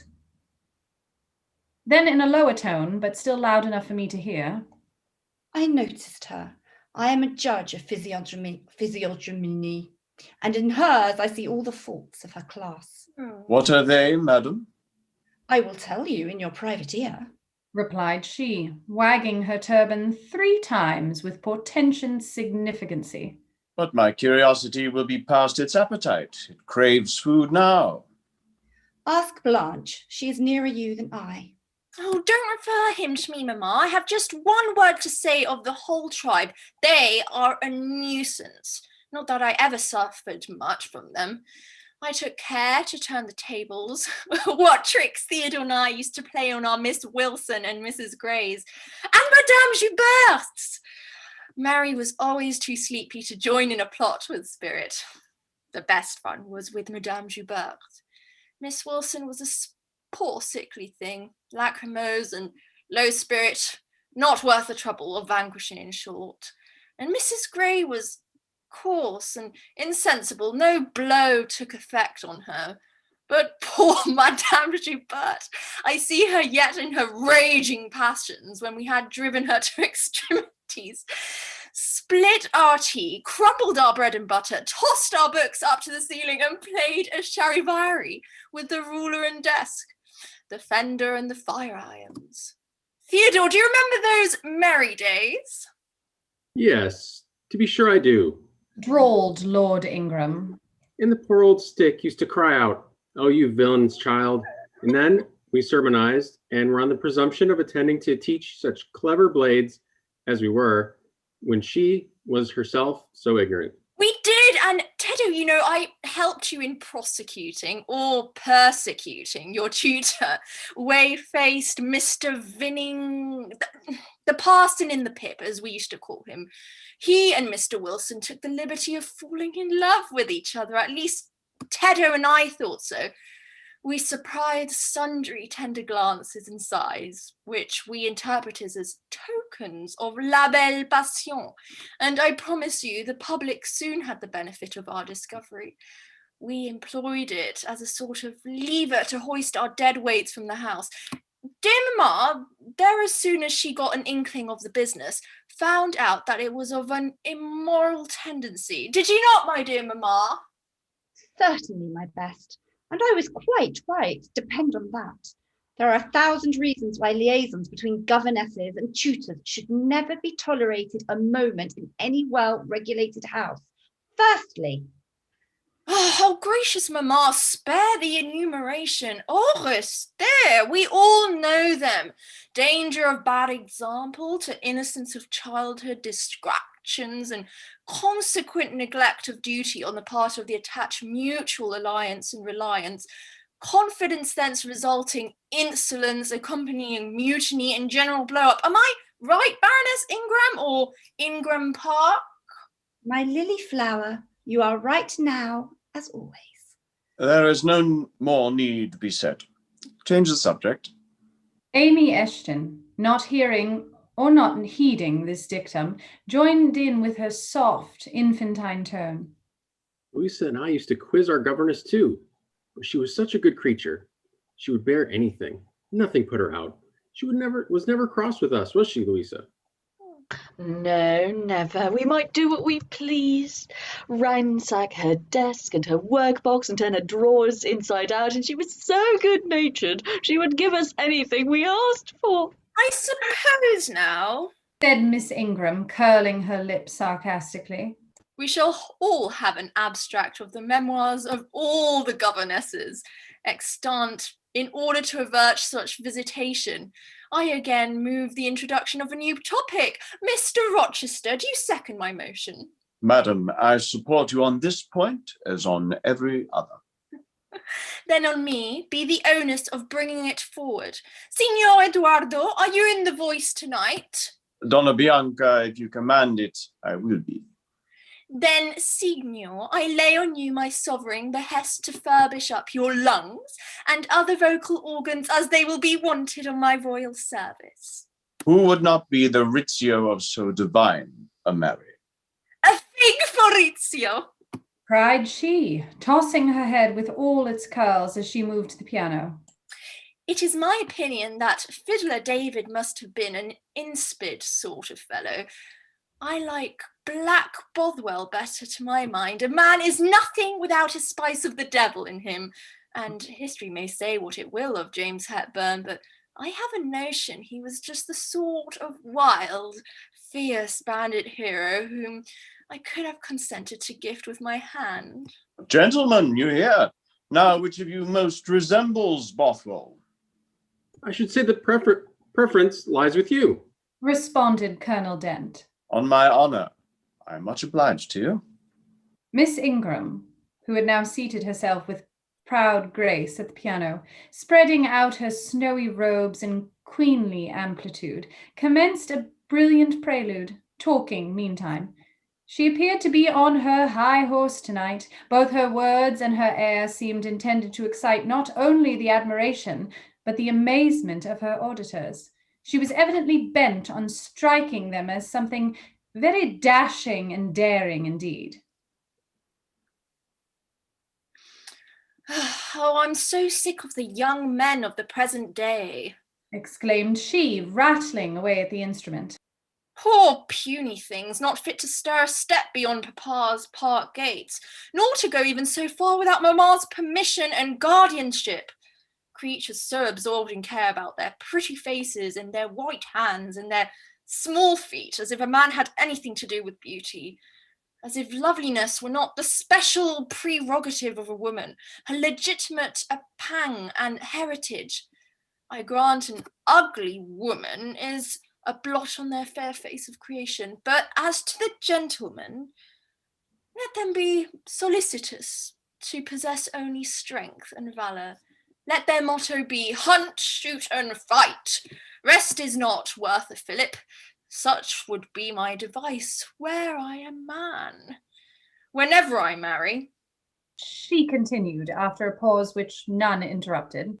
I am resolved my husband shall not be a rival, but a foil to me. I will suffer no competitor near the throne. I shall exact an undivided homage. His devotion shall not be shared between me and the shape he sees in his mirror. Mr. Rochester, now sing, and I will play for you. I am all obedience. Here there is a corset song. Know that I dote on corset, and for that reason sing it con spirito. Commands from Miss Ingram's lips would put spirit into a mug of milk and water. Take care then. If you don't please me, I will shame you by showing you how much this should be done. That is offering a premium on incapacity. I shall now endeavour to fail. Gardez-vous en bien. If you willfully, I shall devise a proportionate punishment. Miss Ingram ought to be clement, for she has it in her power to inflict a chastisement beyond a mortal endurance. Explain. Pardon me, madam. No need of explanation. Your own fine sense must inform you that one of your frowns would be a sufficient substitute for capital punishment. Sing, said she, and again touching the piano, she commenced an accompaniment in spirited style. Now is my time to slip away, thought I. But the tones that then severed the air arrested me. Mrs. Fairfax had said Mr. Rochester possessed a fine voice. He did.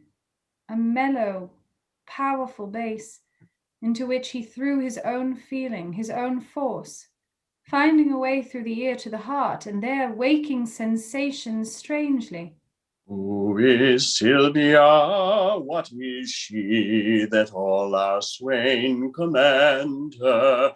Holy, fair, and wise is she. The heavens such grace did lend her that she might exalted be. Is she kind as she is fair? For beauty lives with kindness. Love doth to her eyes repair, to help him of his blindness, and being helped inhabits there.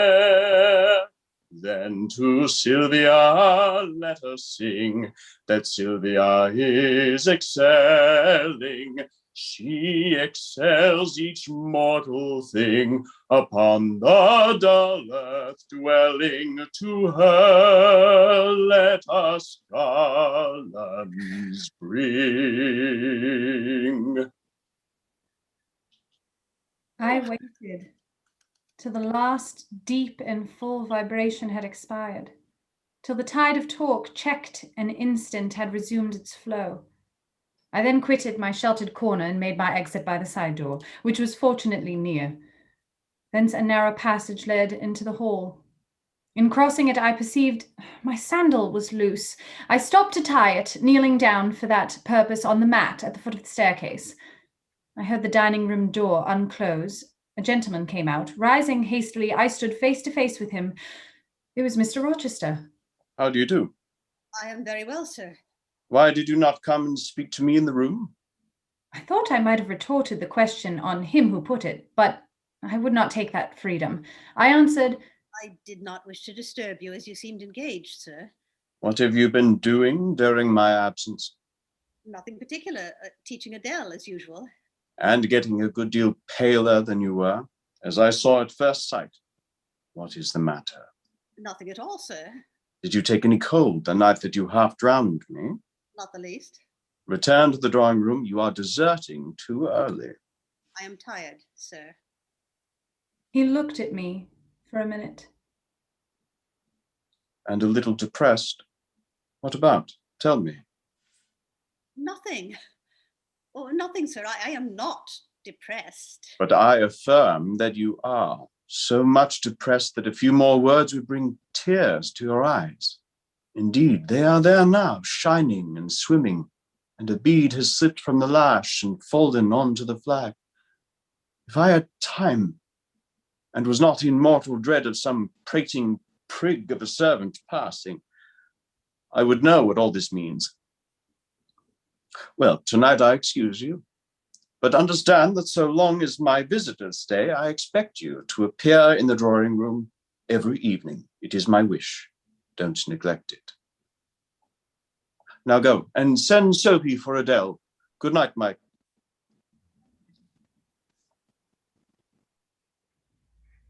He stopped, bit his lip, and abruptly left me. Chapter 18. Merry days were these at Thornfield Hall, and busy days too. How different from the first 3 months of stillness, monotony, and solitude I had passed beneath its roof.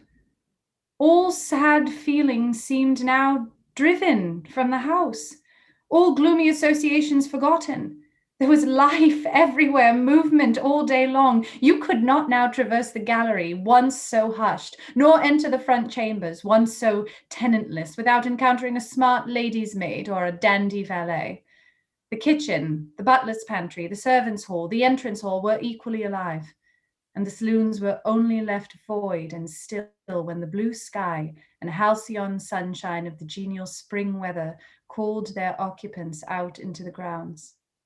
Even when that weather was broken and continuous rain set in for some days, no damp seemed cast over enjoyment. Indoor amusements only became more lively and varied, in consequence of the stop put to outdoor gaiety. I wondered what they were going to do the first evening a change of entertainment was proposed. They spoke of playing charades, but in my ignorance, I did not understand the term. The servants were called in, the dining room tables wheeled away, the lights otherwise disposed, the chairs placed in a semicircle opposite the arch. While Mr. Rochester and the other gentlemen directed these alterations, the ladies were running up and down stairs, ringing for their maids. Mrs. Fairfax was summoned to give information respecting the resources of the house in shawls, dresses, draperies of any kind, and certain wardrobes of the third story were ransacked, and their contents in the shape of brocaded and hooped petticoats, satin sacks, black modes, lace lappets, etc., were brought down in armfuls by the Abigails. Then a selection was made, and such things were chosen were carried to the boudoir within the drawing room. Meantime, Mr. Rochester had again summoned the ladies round him, and was selecting certain of their number to be of his party. Miss Ingram is mine, of course. Afterwards he named the two Mrs. Eshton and Mrs. Dent. He looked at me. I happened to be near him, as I had been fastening the clasp of Mrs. Dent's bracelet, which had got loose. Will you play? I shook my head. He did not insist, which I rather feared he would have done. He allowed me to return quietly to my usual seat. He and his aides now withdrew behind the curtain. The other party, which was headed by Colonel Dent, sat down on the crescent of chairs. One of the gentlemen, Mr. Eshton, observing me, seemed to propose that I should be asked to join them, but Lady Ingram instantly negatived the motion. No, she looks too stupid for any game of the sort. Ere long, a bell tinkled, and the curtain drew up. Within the arch, the bulky figure of Sir George Lynn, whom Mr. Rochester had likewise chosen, was seen enveloped in a white sheet. Before him, on a table, lay open a large book, and at his side stood Amy Eshton, draped in Mr. Rochester's cloak and holding a book in her hand. Somebody unseen rang the bell merrily. Then Adele, who had insisted on being one of her guardian's party, bounded forward, scattering round her the contents of a basket of flowers she carried on her arm. Then appeared the magnificent figure of Miss Ingram, clad in white, a long veil on her head and a wreath of roses round her brow. By her side walked Mr. Rochester, and together they drew near the table. They knelt, while Mrs. Dent and Louisa Eshton, dressed also in white, took up their stations behind them. A ceremony followed in dumb show, in which it was easy to recognize the pantomime of a marriage. At its termination, Colonel Dent and his party consulted in whispers for 2 minutes, and then the colonel called out, "Bride." Mr. Rochester bowed, and the curtain fell. A considerable interval elapsed before it again rose. Its second rising displayed a more elaborately prepared scene than the last. The drawing room, as I have before observed, was raised 2 steps above the dining room, and on the top of the upper step, placed a yard or 2 back within the room, appeared a large marble basin, which I recognized as an ornament from the conservatory, where it usually stood surrounded by exotics and tenanted by goldfish, and whence it must have been transported with some trouble on account of its size and weight. Seated on the carpet by the side of this basin was seen Mr. Rochester, costumed in shawls and with a turban on his head. His dark eyes and swarthy skin and Paynim features suited the costume exactly. He looked the very model of an Eastern emir, an agent, or a victim of the bowstring.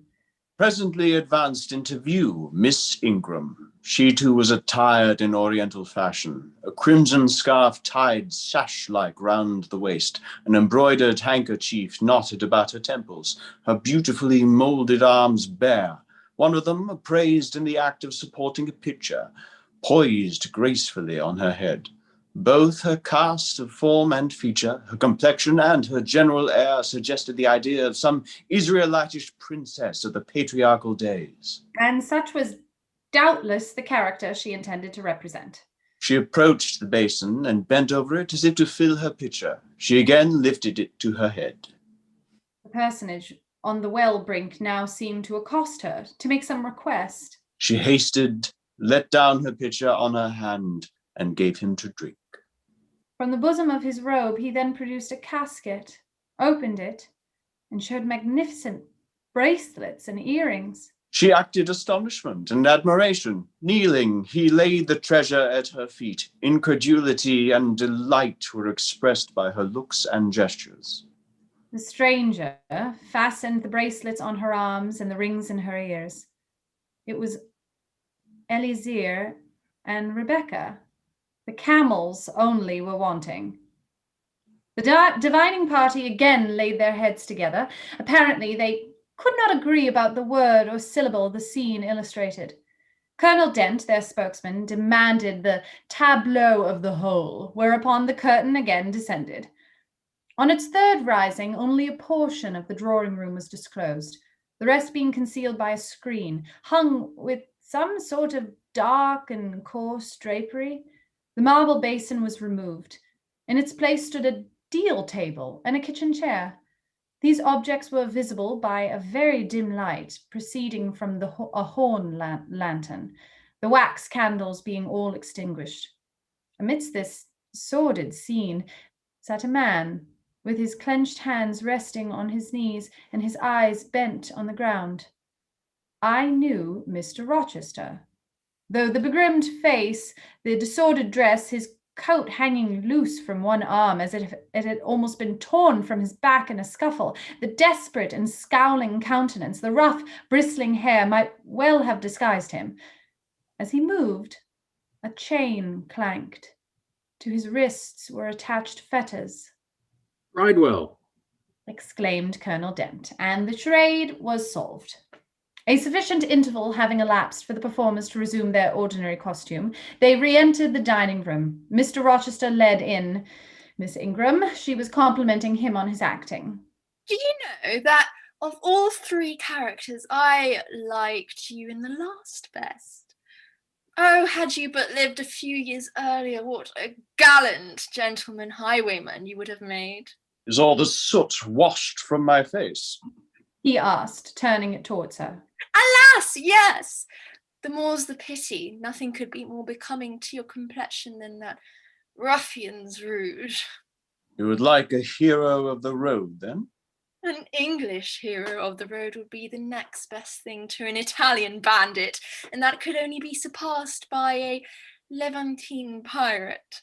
Ah, whatever I am, remember you are my wife. We were married an hour since, in the presence of all these witnesses.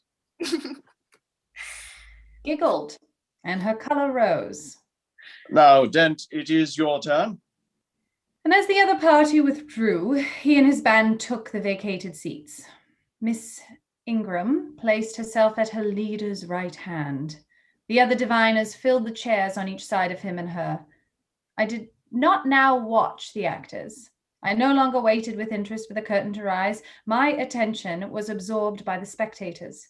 My eyes, erewhile fixed on the arch, were now irresistibly attracted to the semicircle of chairs. What charade Colonel Dent and his party played, what word they chose, how they acquitted themselves, I no longer remember. But I still see the consultation which followed each scene. I see Mr. Rochester turn to Miss Ingram, and Miss Ingram to him. I see her incline her head towards him till the jetty curls almost touch his shoulder and wave against his cheek. I hear their mutual whisperings. I recall their interchanged glances, and something even of the feeling roused by the spectacle returns in memory at this moment. I have told you, reader, that I had learnt to love Mr. Rochester.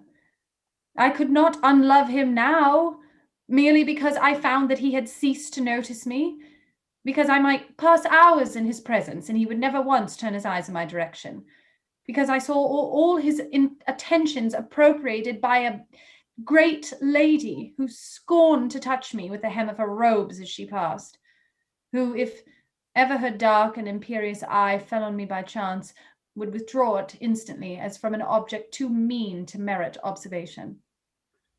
I could not unlove him, because I felt sure he would soon marry this very lady, because I read daily in her a proud security in his intentions respecting her, because I witnessed hourly in him a style of courtship which, if careless in choosing rather to be sought than to seek, was yet in its very carelessness captivating, and in its very pride irresistible.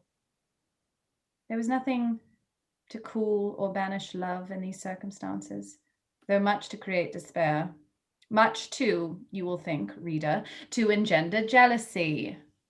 If a woman in my position could presume to be jealous of a woman of Miss Ingram's. But I was not jealous, or very rarely. The nature of the pain I suffered could not be explained by that word. Miss Ingram was a mark beneath jealousy. She was too inferior to excite the feeling. Pardon the seeming paradox. I mean what I say. She was very showy, but she was not genuine. She had a fine person, many brilliant attainments, but her mind was poor. Her heart barren by nature. Nothing bloomed spontaneously on that soil. No unforced natural fruit delighted by its freshness. She was not good. She was not original. She used to repeat sounding phrases from books. She never offered nor had an opinion of her own. She advocated a high tone of sentiment, but she did not know the sensations of sympathy and pity. Tenderness and truth were not in her. Too often she betrayed this by the undue vent she gave to a spiteful antipathy she had conceived against little Adele, pushing her away with some contumelious epithet that if she happened to approach her, sometimes ordering her from the room, and always treating her with coldness and acrimony. Other eyes, besides mine, watched these manifestations of character, watched them closely, keenly, shrewdly. Yes, the future bridegroom, Mr. Rochester himself, exercised over his intended a ceaseless surveillance, and it was from this sagacity, this guardedness of his, this perfect, clear consciousness of his fair one's defects, this obvious evidence of passion in his sentiments toward her, that my ever-torturing pain arose. I saw he was going to marry her for family, perhaps political reasons, because her rank and connections suited him. I felt he had not given her his love, and that her qualifications were ill adapted to win from him that treasure. This was the point. This was where the nerve was touched and teased. This was where the fever was sustained and fed. She could not charm him. If she had managed the victory at once, and he had yielded and sincerely laid his heart at her feet, I should have covered my face, turned to the wall, and figuratively have died to them. If Miss Ingram had been a good and noble woman, endowed with force, fervor, kindness, sense, I should have had one vital struggle with two tigers, jealousy and despair. Then my heart, torn out and devoured, I should have admired her, acknowledged her excellence, and been quiet for the rest of my days. And the more absolute her superiority, the deeper would have been my admiration, the more truly tranquil my quiescence. But as matters really stood, to watch Miss Ingram's efforts at fascinating Mr. Rochester, to witness their repeated failure, herself unconscious that they did fail, vainly fancying that each shaft launched hit the mark, and infatuatedly pluming herself on her success, when her pride and self-complacency repelled further and further what she wished to allure. To witness this was to be at once under ceaseless excitation and ruthless restraint. Because when she failed, I saw how she might have succeeded. Arrows that continually glanced off from Mr. Rochester's breast and fell harmless at his feet might, I knew, if shot by a surer hand, have quivered keen in his proud heart, have called love into his stern eye and softness into his sardonic face, or better still, without weapons, a silent conquest might have been won. Why can she not influence him more when she is privileged to draw so near him? I asked myself. Surely she cannot truly like him, or not like him with true affection. If she did, she need not coin her smiles so lavishly, flash her glances so unremittingly, manufacture airs so elaborately, graces so multitudinous.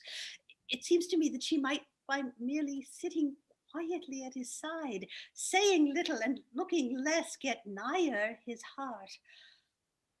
I have seen his face a far different expression for that which hardens it now, and she is so vivaciously accosting him. And then it came of itself. It was not elicited by meticulous arts and calculated maneuvers, and one had but to accept it. No, answer what he asked without pretension, to address him when needful without grimace, and it increased and grew kinder and more genial, and warmed one like a fostering sunbeam. How will she manage to please him when they are married? I do not think she will manage it, and yet it might be managed, and his wife might, I verily believe, be the happiest woman the sun shines on. I have not yet said anything condemnatory of Mr. Rochester's project of marrying for interest and connections. It surprised me when I first discovered that such was his intention. I had thought him a man unlikely to be influenced by motives so commonplace in his choice of wife, but the longer I considered the position, education, etc. of the parties, the less I felt justified in judging and blaming either him or Miss Ingram for acting in conformity to ideas and principles instilled into them, doubtless from their childhood. All their class held these principles. I suppose then they had reasons for holding them such as I could not fathom. It seemed to me that were I a gentleman like him, I would take to my bosom only such a wife as I could love.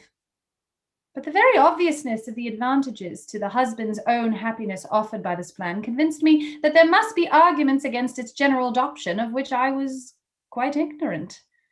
Otherwise, I felt sure all the world would act as I wished to act. But in other points, as well as this, I was growing very lenient to my master. I was forgetting all his faults, for which I had once kept a sharp lookout.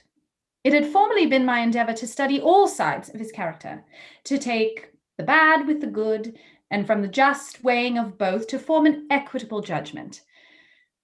Now I saw no bad.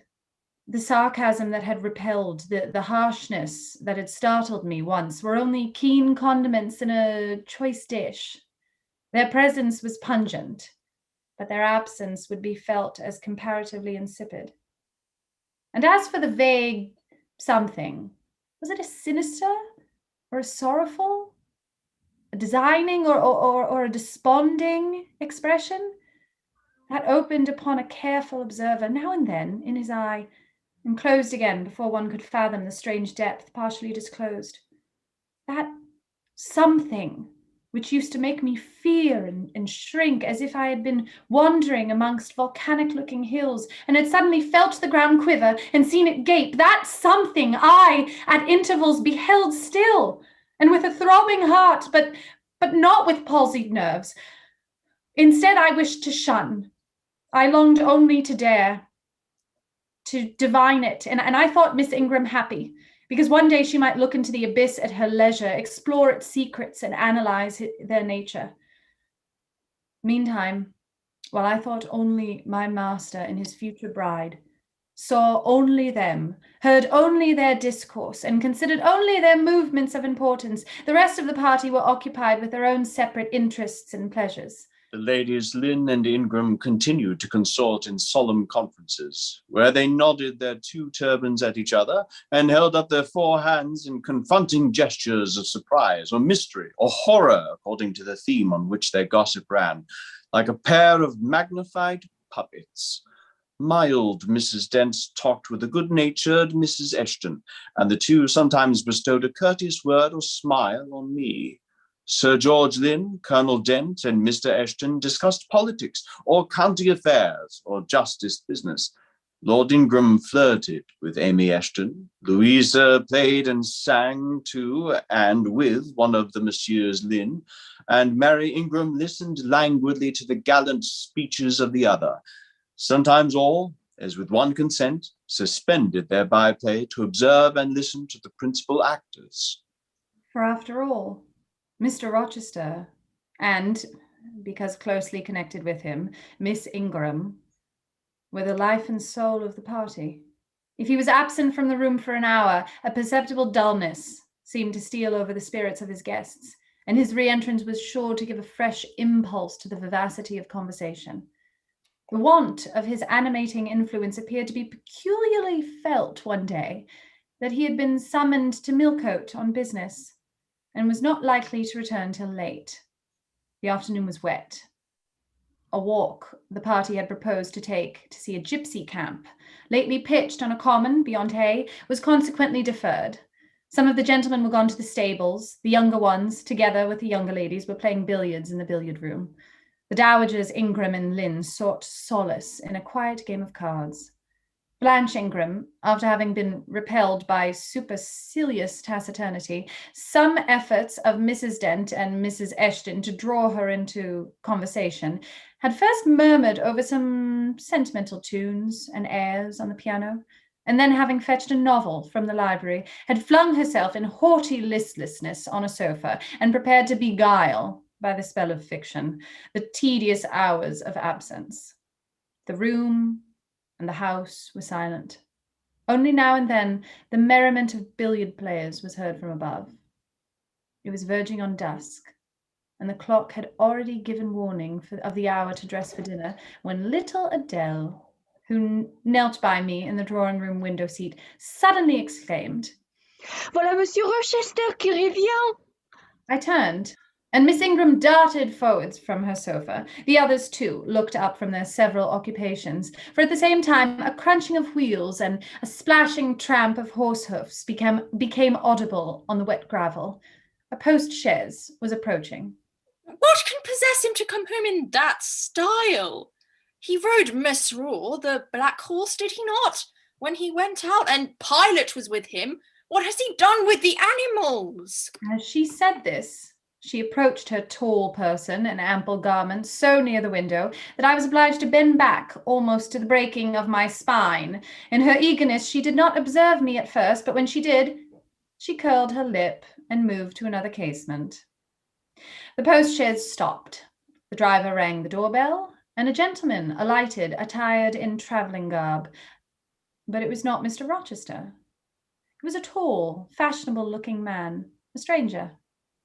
How provoking.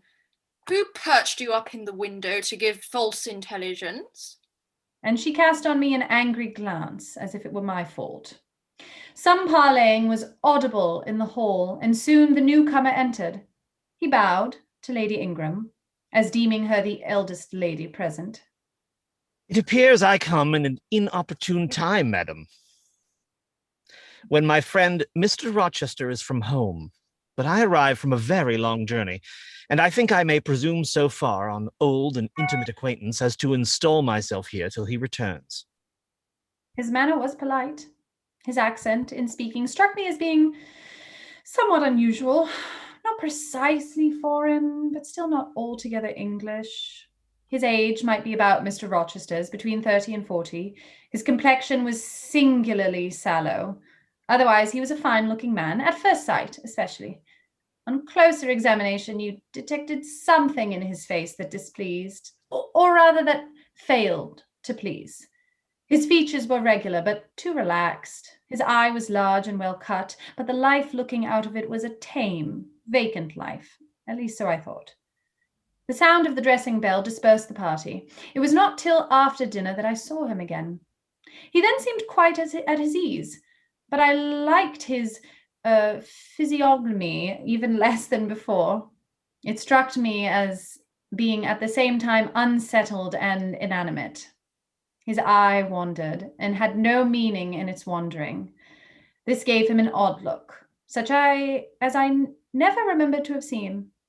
For a handsome and not an unamiable-looking man, he repelled me exceedingly. There was no power in that smooth-skinned face of a full oval shape, no firmness in that aquiline nose and small cherry mouth. There was no thought on the low, even forehead, no command in that blank brown eye. As I sat in my usual nook and looked at him with the light of the girandoles of the mantelpiece beaming full over him, for he occupied an armchair drawn close to the fire and kept shrinking still nearer as if he were cold, I compared him with Mr. Rochester.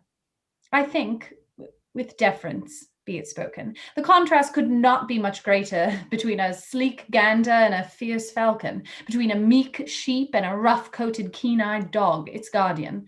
He had spoken of Mr. Rochester as an old friend. Curious friendship theirs must have been. A pointed illustration, indeed, of the old adage that extremes meet. 2 or 3 of the gentlemen sat near him, and I caught at times scraps of their conversation across the room. At first I could not make much sense of what I heard, for the discourse of Louisa Eshton and Mary Ingram, who sat nearer to me, confused the fragmentary sentences that reached me at intervals. These last were discussing the stranger. They both called him a beautiful man. Louisa said he was a The love. love of a creature. And she Adored him. and Mary instanced his Pretty little mouth and nice nose. as her ideal of the charming. And what a sweet-tempered forehead he has. Oh, so smooth. None of those frowning irregularities I dislike so much. And such a placid little smile, a little eye and smile. And then, to my great relief, Mr. Henry Lynn summoned them to the other side of the room to settle some point about the deferred excursion to Hayde Common. I was now able to concentrate my attention on the group by the fire, and I presently gathered that the newcomer was called Mr. Mason. Then I learned he was but just arrived in England, and that he had came from some hot country, which was the reason, doubtless, that his face was so sallow and that he sat so near the hearth and wore a surtout in the house. Presently the words Jamaica, Kingstown, Spanish Town indicated the West Indies as his residence, and it was with no little surprise I gathered ere long that he had there first seen and become acquainted with Mr. Rochester. He spoke of his friend's dislike of the burning heats, the hurricanes, and rainy seasons of that region. I knew Mr. Rochester had been a traveller, Mrs. Fairfax had said so, but I thought the continent of Europe had bounded his wanderings. Till now I had never heard a hint given of visits to more distant shores. I was pondering these things when an incident, and a somewhat unexpected one, broke the thread of my musings. Mr. Mason, shivering as someone chanced to open the door, asked for more coal to be put on the fire, which had burnt out its flame, though its mass of cinder still shone hot and red. The footman who brought the coal, in going out, stopped near Mr. Eshton's chair and said something to him in a low voice, of which I heard only the words, Old woman, quite troublesome. Tell her she shall be put in the stocks if she does not take herself off. No, stop. Don't send her away. Eshton, we might turn the thing to account. Better consult the ladies. Ladies, we talked of going to Hay Common to visit the gypsy camp. Sam here says that one of the old mother bunches is in the servants' hall at this moment and insists upon being brought in before the quality to tell them their fortunes. Would you like to see her? Surely, Colonel, you would not encourage such a low impostor. Dismiss her by all means at once. But I cannot persuade her to go away, my lady, nor can any of the servants. Mrs. Fairfax is with her just now, entreating her to be gone, but she has taken a chair in the chimney corner and says nothing shall stir her from it till she gets to leave to come in here. What does she want? To tell the gentry their fortunes, she says, ma'am. And she swears she must and will do it. What is she like? A shockingly ugly old creature, miss, almost as black as a crock. Why, she's a real sorceress. Let us have her in, of course. To be sure, it would be 1,000 pities to throw away such a chance of fun. My dear boys, what are you thinking about? I cannot possibly countenance any such inconsistent proceedings. Indeed, but you can and will. I have curiosity to hear my fortune told. Therefore, Sam, order the Beldamy forward. My darling Blanche, recollect. I do. I recollect all you can suggest. I must have my will. Quick, Sam! Yes. Yes. cried all the juveniles, both ladies and gentlemen. Let her come. It will be excellent sport. The footman still lingered. She looks such a rough one. Go! Ejaculated Miss Ingram, and the man went out. Excitement instantly seized the whole party. A running fire of raillery and jests was proceeding when Sam returned. She won't come now. She says it's not her mission to appear before the vulgar herd. Them's her words. I must show her into a room by herself, and then those who wish to consult her must go to her one by one. Show her into the library, of course. It is not my mission to listen to her before the vulgar herd either. I mean, to have her all to myself. Is there a fire in the library? Yes, ma'am, but she looks such a tinkler. Oh, seize that chatterblockhead and do my bidding. Again, Sam vanished, and mystery, animation, expectation rose to full flow once more. She's ready now, said the footman as he reappeared. She wishes to know who will be her first visitor. I think I had better just look in upon her before any of the ladies go. Tell her, Sam, a gentleman is coming. Sam went and returned. She says so that she will have no gentleman. They need not trouble themselves to come near her, nor, he added with difficulty suppressing a titter, nor any ladies either, except the young and single. By Jove, she has taste. Miss Ingram rose solemnly. I go first, she said, in a tone which might have befitted the leader of a forlorn hope, mounting a breach in the van of his men. Oh, my best. Oh, my dearest. Pause. Reflect.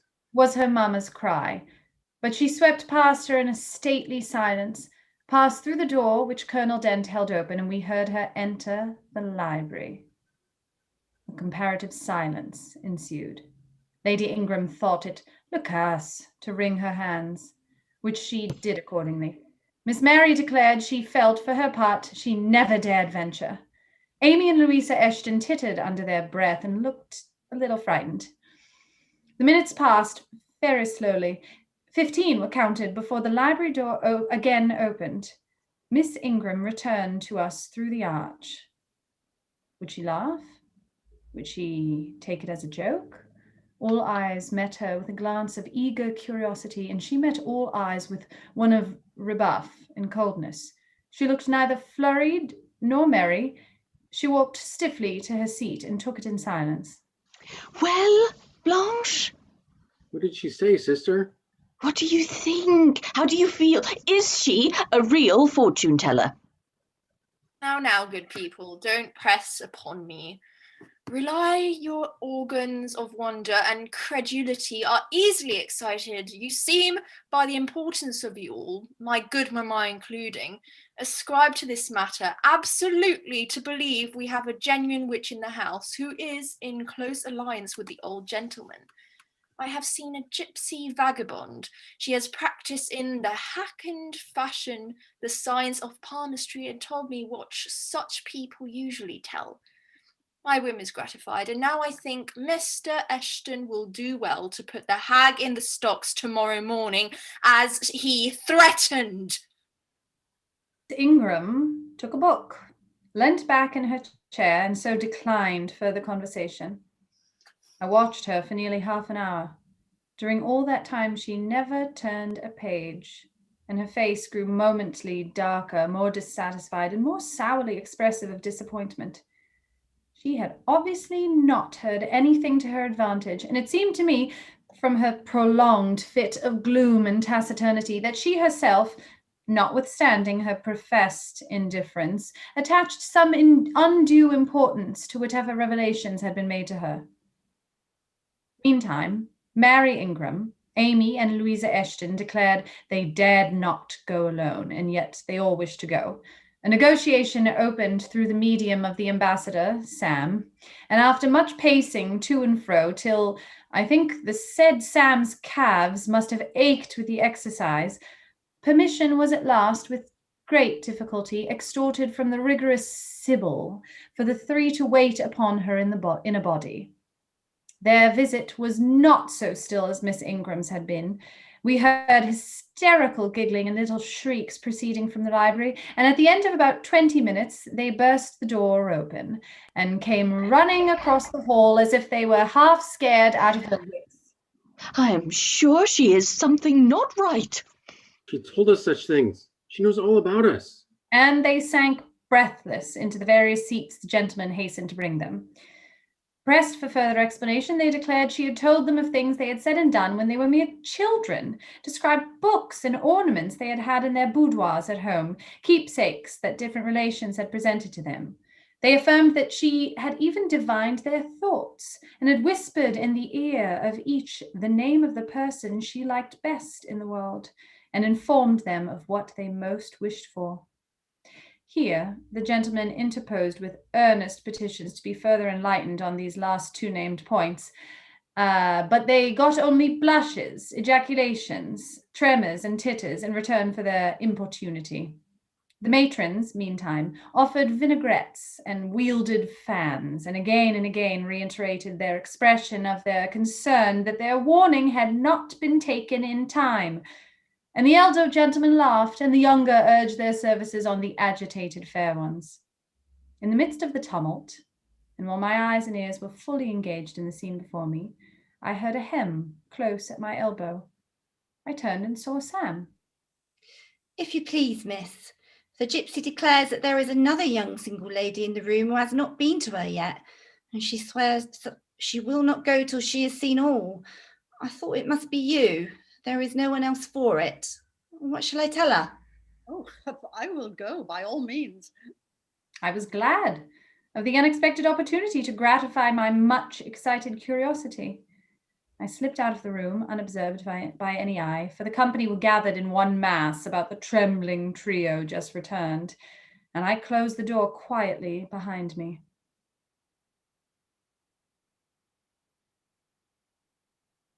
Sam? No, Sam, I'll return to the kitchen. I'm not the least afraid. Nor was I, but I was a good deal interested and excited. Chapter 19. The library looked tranquil enough as I entered it, and the Sibyl, if Sibyl she were, was seated snugly enough in an easy chair at the chimney corner. She had on a red cloak and a black bonnet, or rather a broad-brimmed gypsy hat, tied down with a striped handkerchief under her chin. An extinguished candle stood on the table. She was bending over the fire and seemed reading in a little black book, like a prayer book, by the light of the blaze. She muttered the words to herself, as most old women do, while she read. She did not desist immediately upon my entrance. It appeared she wished to finish a paragraph. I stood on the rug and warmed my hands, which were rather cold with sitting at a distance from the drawing-room fire. I felt now as composed as ever I did in my life. There was nothing indeed in the gypsy's appearance to trouble one's calm. She shut her book and slowly looked up. Her hat brim partially shaded her face, yet I could see, as she raised it, that it was a strange one. It looked all brown and black. Elf locks bristled out from beneath a white band which passed under her chin and came half over her cheeks, or rather jaws. Her eye confronted me at once with a bold and direct gaze. Well, and you want your fortune told?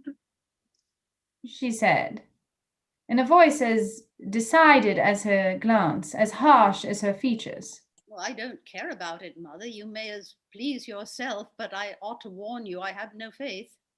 It's like your impudence to say so. I expected it of you. I heard it in your step as you crossed the threshold. Did you? You've a quick ear. I have, and a quick eye and a quick brain. You need them then all in your trade. I do, especially when I've customers like you to deal with. Why don't you tremble? I'm not cold. Why don't you turn pale? I'm not sick. Why don't you consult my art? I'm not silly. The old crone niched a laugh under her bonnet bandage. She then drew out a short black pipe and, lighting it, began to smoke. Having indulged a while in this sedative, she raised her bent body, took the pipe from her lips, and while gazing steadily at the fire, said very deliberately, "You are cold, you are sick, and you are silly." Prove it. I rejoined. "I will, in few words. You are cold because you are alone. No contact strikes the fire from you that is in you. You are sick because the best of feelings, the highest and the sweetest given to man, keeps far away from you. You are silly because, suffer as you may, you will not reckon it to approach, nor will you stir one step to meet it where it waits you." She again put her short black pipe to her lips and renewed her smoking with vigor. You might say to almost anyone who you knew lived as solitary dependent in a great house. "I might say it to almost anyone, but would it be true of almost anyone?" In my circumstances. "Yes, just so, in your circumstances. But find me another precisely placed as you are." It would be easy to find you thousands. "You could scarcely find me one. If you knew it, you are peculiarly situated. Very near happiness, yes, within reach of it. The materials are all prepared. There only wants some movements to combine them. Chance laid them somewhat apart. Let them be once approached, and bliss results." I don't understand enigmas. I could never guess a riddle in my life. "If you wish me to speak more plainly, show me your palm." And I must cross it with silver, I suppose. "To be sure." I gave her a shilling. She put it into an old stocking foot, which she took out of her pocket, and having tied it round and returned it, she told me to hold out my hand. I did. She approached her face to the palm and pored over it without touching it. "It is too fine. I can make nothing of such a hand as that, almost without lines. Besides, what is in a palm? Destiny is not written there." I believe you. "No, no. It is in the face, on the forehead, about the eyes, in the lines of the mouth. Kneel and lift up your head." Ah, now you are coming to reality. I obeyed her. I shall begin to put some faith in you presently. I knelt within half a yard of her. She stirred the fire so that a ripple of light broke from the disturbed coal. The glare, however, as she sat, only threw her face into deeper shadow. Mine it illuminated. "I wonder with what feelings you came to me tonight," she said, when she had examined me a while. "I wonder what thoughts are busy in your heart during all the hours you sit in yonder room with the fine people flitting before you like shapes in a magic lantern. Just as little sympathetic communion passing between you and them as if they were really mere shadows of human forms and not the actual substance." I feel tired often, sleepy sometimes, but seldom sad. "And you have some secret hope to buoy you up and please you with whispers of the future?" Not I. The utmost I hope is to save money enough out of my earnings to set up a school someday in a little house rented by myself. "A mean nutriment for the spirits to exist on, and sitting in that window seat. You see, I know your habits." You have learned them from the servants. "Ah, you think yourself sharp. Well, perhaps I have. To speak truth, I have an acquaintance with one of them. Mrs. Poole." I started to my feet when I heard the name. You have you?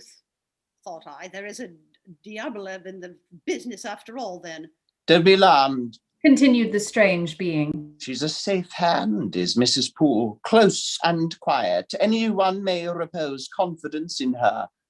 But as I was saying, sitting in that window seat, do you think of nothing but your future school? Have you no present interest in any of the company who occupy the sofas and chairs before you? Is there not one face you study, one figure whose movements you follow with at least curiosity?" I like to observe all faces and all the figures. "But do you never single one from the rest? Or it may be two." I do, frequently. When the gestures and looks and a pair seem telling a tale, it amuses me to watch them. What tale do you like best to hear?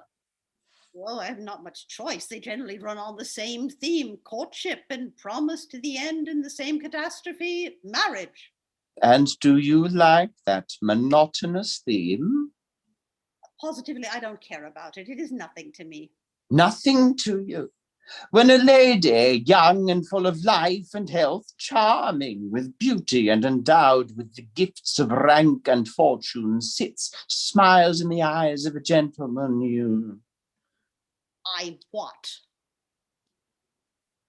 you know, and perhaps think well of. I don't know the gentlemen here. I've scarcely interchanged a syllable with one of them, and as to thinking well of me, I consider some respectable and stately and middle-aged, and the others young, dashing, handsome, and lively. But certainly they are all at liberty to be at the recipients of those smiles they please, without my feelings disposed to consider the transaction of any moment to me. You don't know the gentleman here. You have not exchanged a syllable with one of them. Will you say that of the master of the house? Well, he is not at home. Profound remark, a most ingenious scribble. He went to Millcut this morning and will be back here tonight or tomorrow. Does that circumstance exclude him from the list of your acquaintance? Blot him, as it were, out of existence. No, but I can scarcely see that Mr. Rochester has to do with the theme you had introduced. I was talking of ladies smiling in the eyes of gentlemen, and of late so many smiles have been shed into Mr. Rochester's eyes that they overflow like 2 cups filled above the brim. Have you never remarked that? Mr. Rochester has a right to enjoy the society of his guests. No question about his right. But have you never observed that of all the tales told here about matrimony, Mr. Rochester has been favoured with the most lively and the most continuous? The eagerness of the listener quickens the tongue of the narrator. I said this rather to myself than to the gypsy, whose strange talk, voice, manner had by this time wrapped me in a kind of dream. One unexpected sentence came from her lips after another, till I got involved in a web of mystification and wondered what unseen spirit had been sitting for weeks by my heart, watching its workings and taking record of every pulse. Eagerness of a listener. Yes, Mr. Rochester has sat by the hour, his ear inclined to the fascinating lips that took such delight in their task of communicating. And Mr. Rochester was so willing to receive and looked so grateful for the pastime given him. You have noticed this? Grateful? I cannot remember detecting gratitude in his face. Detecting? You have analyzed then. And what did you detect if not gratitude? I said nothing. You have seen love, have you not? And looking forward, you have seen him married and beheld his bride happy. Humph, not exactly. Your witch's skill is rather at fault sometimes. What the devil have you seen then? Never mind. I came here to inquire, not to confess. It is known that Mr. Rochester is to be married. Yes, and the beautiful Miss Ingram. Shortly? Appearances would warrant that conclusion, and no doubt, though with an audacity that wants chastising out of you, you seem to question it. They will be a superlatively happy pair. You must love such a handsome, noble, witty, accomplished lady, and probably she loves him, or if not his person, at least his purse. I know she considers the Rochester estate eligible to the last degree, though, God pardon me, I told her something on that point about an hour ago, which made her look wondrous grave. The corners of her mouth fell half an inch. I would advise her black-aviced suitor to look out. If another comes with a longer or clearer rent roll, he's dished. But, Mother, I did not come to hear Mr. Rochester's fortune. I came here to hear my own, and you have told me nothing of it. Your fortune is yet doubtful. When I examined your face, one trait contradicted another. Chance has meted you a measure of happiness, that I know. I knew it before I came here this evening. She has laid it carefully on one side for you. I saw her do it. It depends on yourself to stretch out your hand and take it up. But whether you will do so is the problem I study. Kneel again on the rug. Don't keep me long. The fire scorches me. I knelt. She did not stoop towards me, but only gazed, leaning back in her chair. She began muttering. The flame flickers in the eye shines like dew. It looks soft and full of feeling. It smiles at my jargon. It is susceptible. Impression follows impression through its clear sphere. Where it ceases to smile, it is sad. An unconscious lassitude weighs on the lid. That signifies melancholy resulting from loneliness. It turns from me. It will not suffer further scrutiny. It seems to deny by a mocking glance the truth of the discoveries I have already made. To disown the charge both of sensibility and chagrin, its pride and reserve only confirm me in my opinion. The eye is favorable. As to the mouth, it delights at times in laughter. It is disposed to impart all that the brain conceives, though I dare say it would be silent on much the heart experiences. Mobile and flexible, it was never intended to be compressed in the eternal silence of solitude. It is a mouth which should speak much and smile often and have human affection for its interlocutor. That feature too is propitious.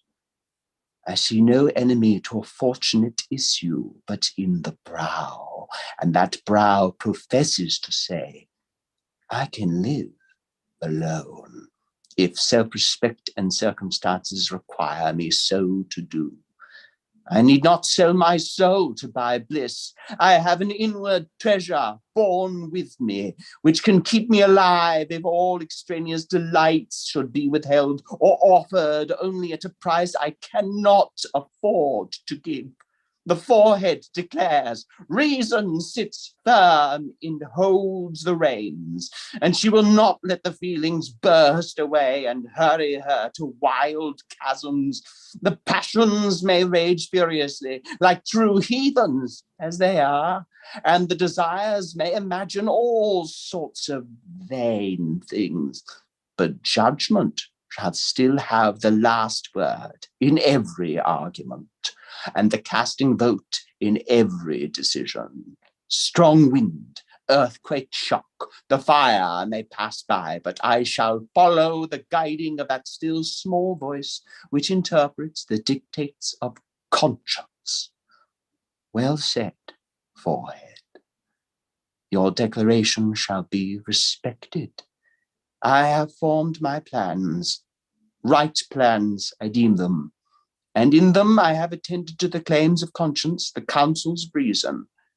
I know how soon youth would fade and bloom perish if in the cup of bliss offered but one dreg of shame or one flavor of remorse were detected, and I do not want sacrifice, sorrow, dissolution. Such is not my taste.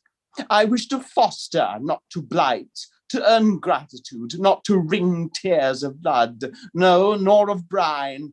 My harvest must be in smiles, in endearments, in sweet. That will do. I think I rave in a kind of exquisite delirium. I should wish now to protract this moment ad infinitum, but I dare not. So far, I have governed myself thoroughly. I have acted as I inwardly swore I would act. But further might try me beyond my strength. Rise, Miss Eyre. Leave me. The play is played out. Where was I? Did I wake or sleep? Had I been dreaming? Did I dream still? The old woman's voice had changed. Her accent, her gesture, and all were familiar to me as my own face in a glass, as the speech of my own tongue. I got up, but did not go. I looked. I stirred the fire, and I looked again, but she drew her bonnet and her bandage closer about her face, again beckoned me to depart. The flame illuminated her hand stretched out, roused now and on the alert for discoveries. I at once noticed that hand. It was no more the withered limb of eld than my own. It was a rounded, supple member with smooth fingers symmetrically turned. A broad ring flashed on that little finger, and stooping forward, I looked at it and saw a gem I had seen 100 times before. Again, I looked at the face, which was no longer turned from me. On the contrary, the bonnet was doffed, the bandage displaced, and the head advanced. Well, Jane, do you know me? Asked the familiar voice. Only take off the red cloak, sir, and then The string is in a knot. Help me. break it, sir. There then. Off your lendings. And Mr. Rochester stepped out of his disguise. Now, sir, what a strange idea. But well carried out, eh? Don't you think so? The ladies, you must have managed well. But not with you. Did you not act the character of a gypsy with me? What character did I act? My own. No, some unaccountable one. In short, I believe you have been trying to draw me out, or in. You have been talking nonsense to make me talk nonsense. It is scarcely fair, sir. Do you forgive me, Jane? I cannot tell. I have thought it all over. If on reflection I find I have fallen into no great absurdity, I shall try to forgive you. But it was not right. Oh, you have been very correct, very careful, very sensible. I reflected and thought, on the whole, I had. It was a comfort, but indeed, I had been on my guard almost from the beginning of the interview. Something of the masquerade I suspected. I knew gypsies and fortune-tellers did not express themselves as this seeming old woman had expressed herself. Besides, I had noted her feigned voice, her anxiety to conceal her features, but my mind had been running on Grace Poole, that living enigma, that mystery of mysteries, as I considered her. I had never thought of Mr. Rochester. Well, what are you musing about? What does that grave smile signify? Wonderful and wonder and self-congratulations, sir. I have your permission to retire now, I suppose. No, stay a moment. Tell me what the people in the drawing room yonder are doing. Discussing the gypsy, I dare say. Sit down. Let me hear what they said about me. I had better not stay long, sir. It is near 11 o'clock. Oh, are you aware, Mr. Rochester, that a stranger has arrived here since you left this morning? A stranger? No. Who can it be? I expected no one. Is he gone? No. He said he had known you long and that he could take the liberty of installing himself here till you returned. The devil he did. Did he give his name? His name is Mason, sir, and he comes from the West Indies, from Spanish Town in Jamaica, I think. Mr. Rochester was standing near me. He had taken my hand as if to lead me to a chair. As I spoke, he gave my wrist a convulsive grip. The smile on his lips froze. Apparently a spasm caught his breath. Mason. The West Indies. He said, in the tone one might fancy a speaking automaton might announce its single words. Mason. The West Indies. He went over the syllables 3 times, growing in the intervals of speaking whiter than ashes. He hardly seemed to know what he was doing. You feel ill, sir. Jane, I've got a blow. I've got a blow, Jane. He staggered. Oh, lean on me, sir. Jane, You offered me your shoulder once before. Let me have it now. Yes, sir, yes, and my arm. He sat down and made me sit beside him. Holding my hand in both his own, he chafed it, gazing on me at the same time with the most troubled and dreary look. My little friend, I wish I were in a quiet island with only you and trouble and danger and hideous recollections removed from me.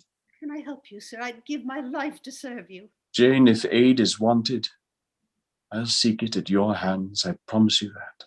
Thank you, sir. Tell me what to do. I'll try at least to do it.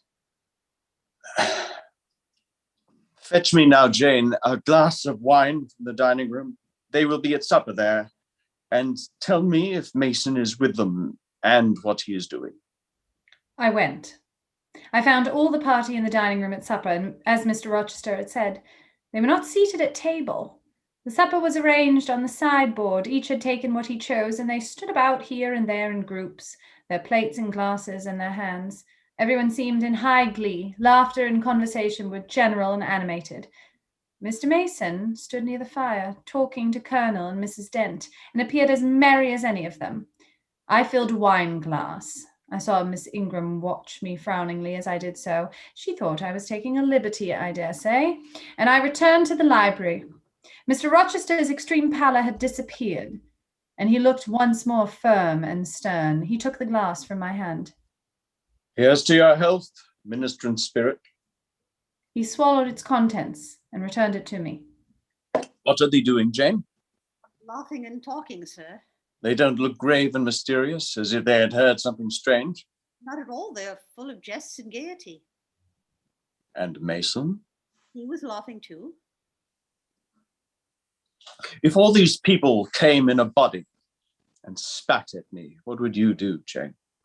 Turn them out of the room, sir, if I could. He half smiled. But if I were to go to them and they only looked at me coldly and whispered sneeringly amongst each other and then dropped off and left me one by one, what then? Would you go with them? I rather think not, sir. I should have more pleasure in staying with you. To comfort me. Yes, sir, to comfort you as well as I could. And if they laid you under a ban for adhering to me? I probably should know nothing about their ban, and if I did, I should care nothing about it. Then you could dare censure for my sake? I could dare for the sake of any friend who deserved my adherence, as you, I am sure, do. Go back now into the room, step quietly up to Mason and whisper in his ear that Mr. Rochester is come and wishes to see him. Show him in here, and then leave me. Yes, sir. I did his behest. The company all stared at me as I passed straight among them. I sought Mr. Mason, delivered the message, and preceded him from the room.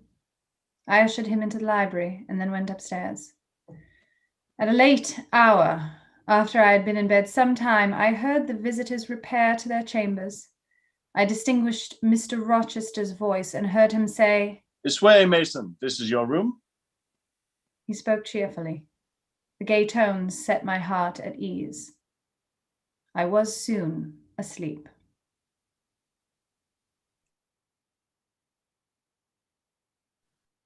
That was fantastic, everyone. If you're sitting here with your camera off, you're welcome to turn it back on or keep it off. It's up to you.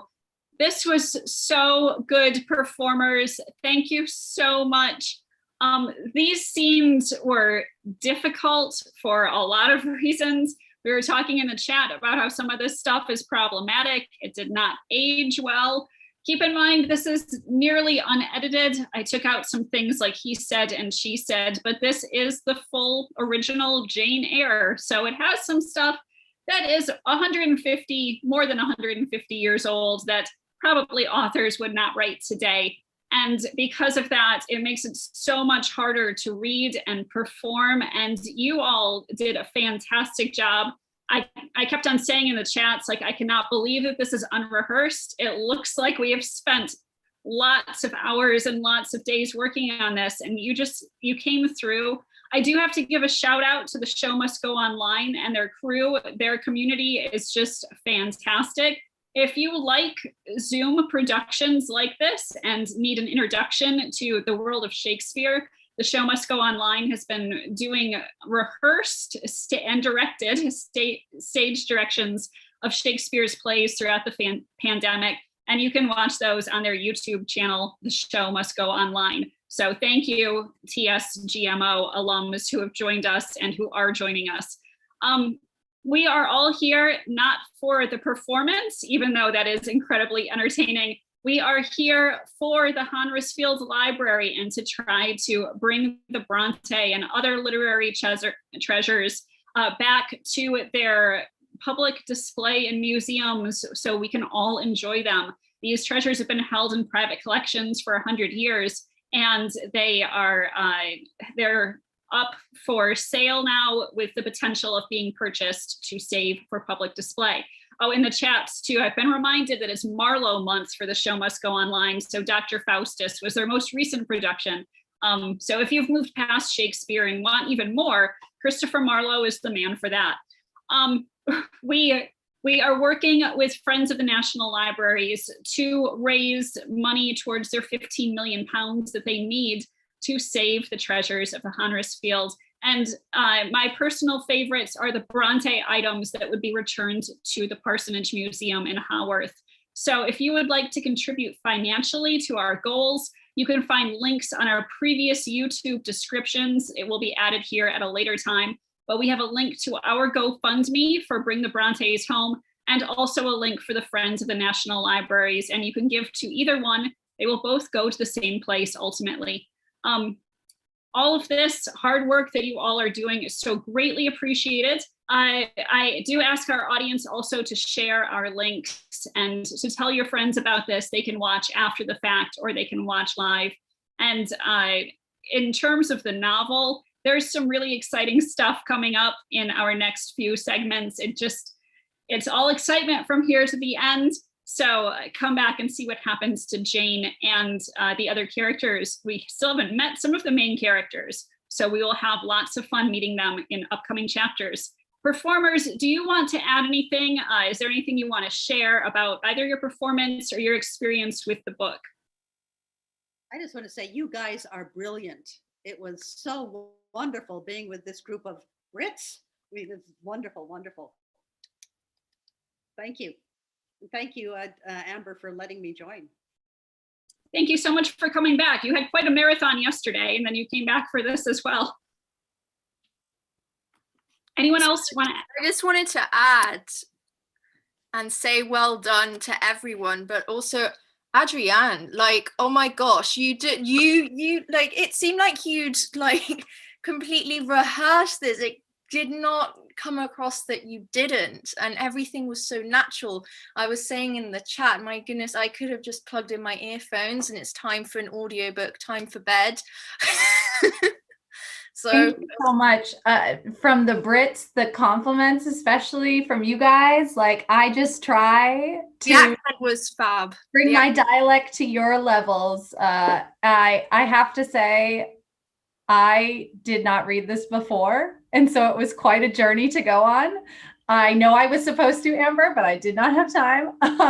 So it was I didn't either, so don't go on with Jane. And Brilliant. it's such amazing to read with everyone. I now am like jealous that I can't do the entire book because it's so fun, and this is such an amazing way to be like exposed to Jane for the first time. I'm a little obsessed with her, and now I'm gonna have to watch or read or whatever the whole rest. I need to find out what happens, because I mean I can kind of guess, but I don't actually know. So there's a twist. There's a twist. Does it have to do with Grace Poole? We're not saying. I don't know. I actually not don't. saying a word. No spoilers. No spoilers. Yes. You have to read the book. Yes. You have to read the No. book. I'm going to read the book, Amber. I promise. I'm the worst Jane Eyre Bronte participant ever. So I'm curious how this group, if you've heard of, have heard, and if you have feelings about the musical of Jane Eyre, which is how I came to this work. I had auditioned for Mr. Rochester a while back with virtually the same scenes in the last chapter, plus the songs and such. I was wondering how true Jane Eyre fans feel about that show. I haven't been able to see it. Like living in Austin, we have a theater scene, but it's nothing like the theater scenes in New York or London. And so I honestly didn't even know that existed until I contacted you, Michael, about this. And you were like, oh, Jane Eyre the musical. So thank you for telling me. I had no idea there was a musical either for Jane Eyre. If you're a fan, I think check it out. I think it's absolutely beautiful, but I'm not a true blue, like I don't take the book to my heart the way a lot of people do.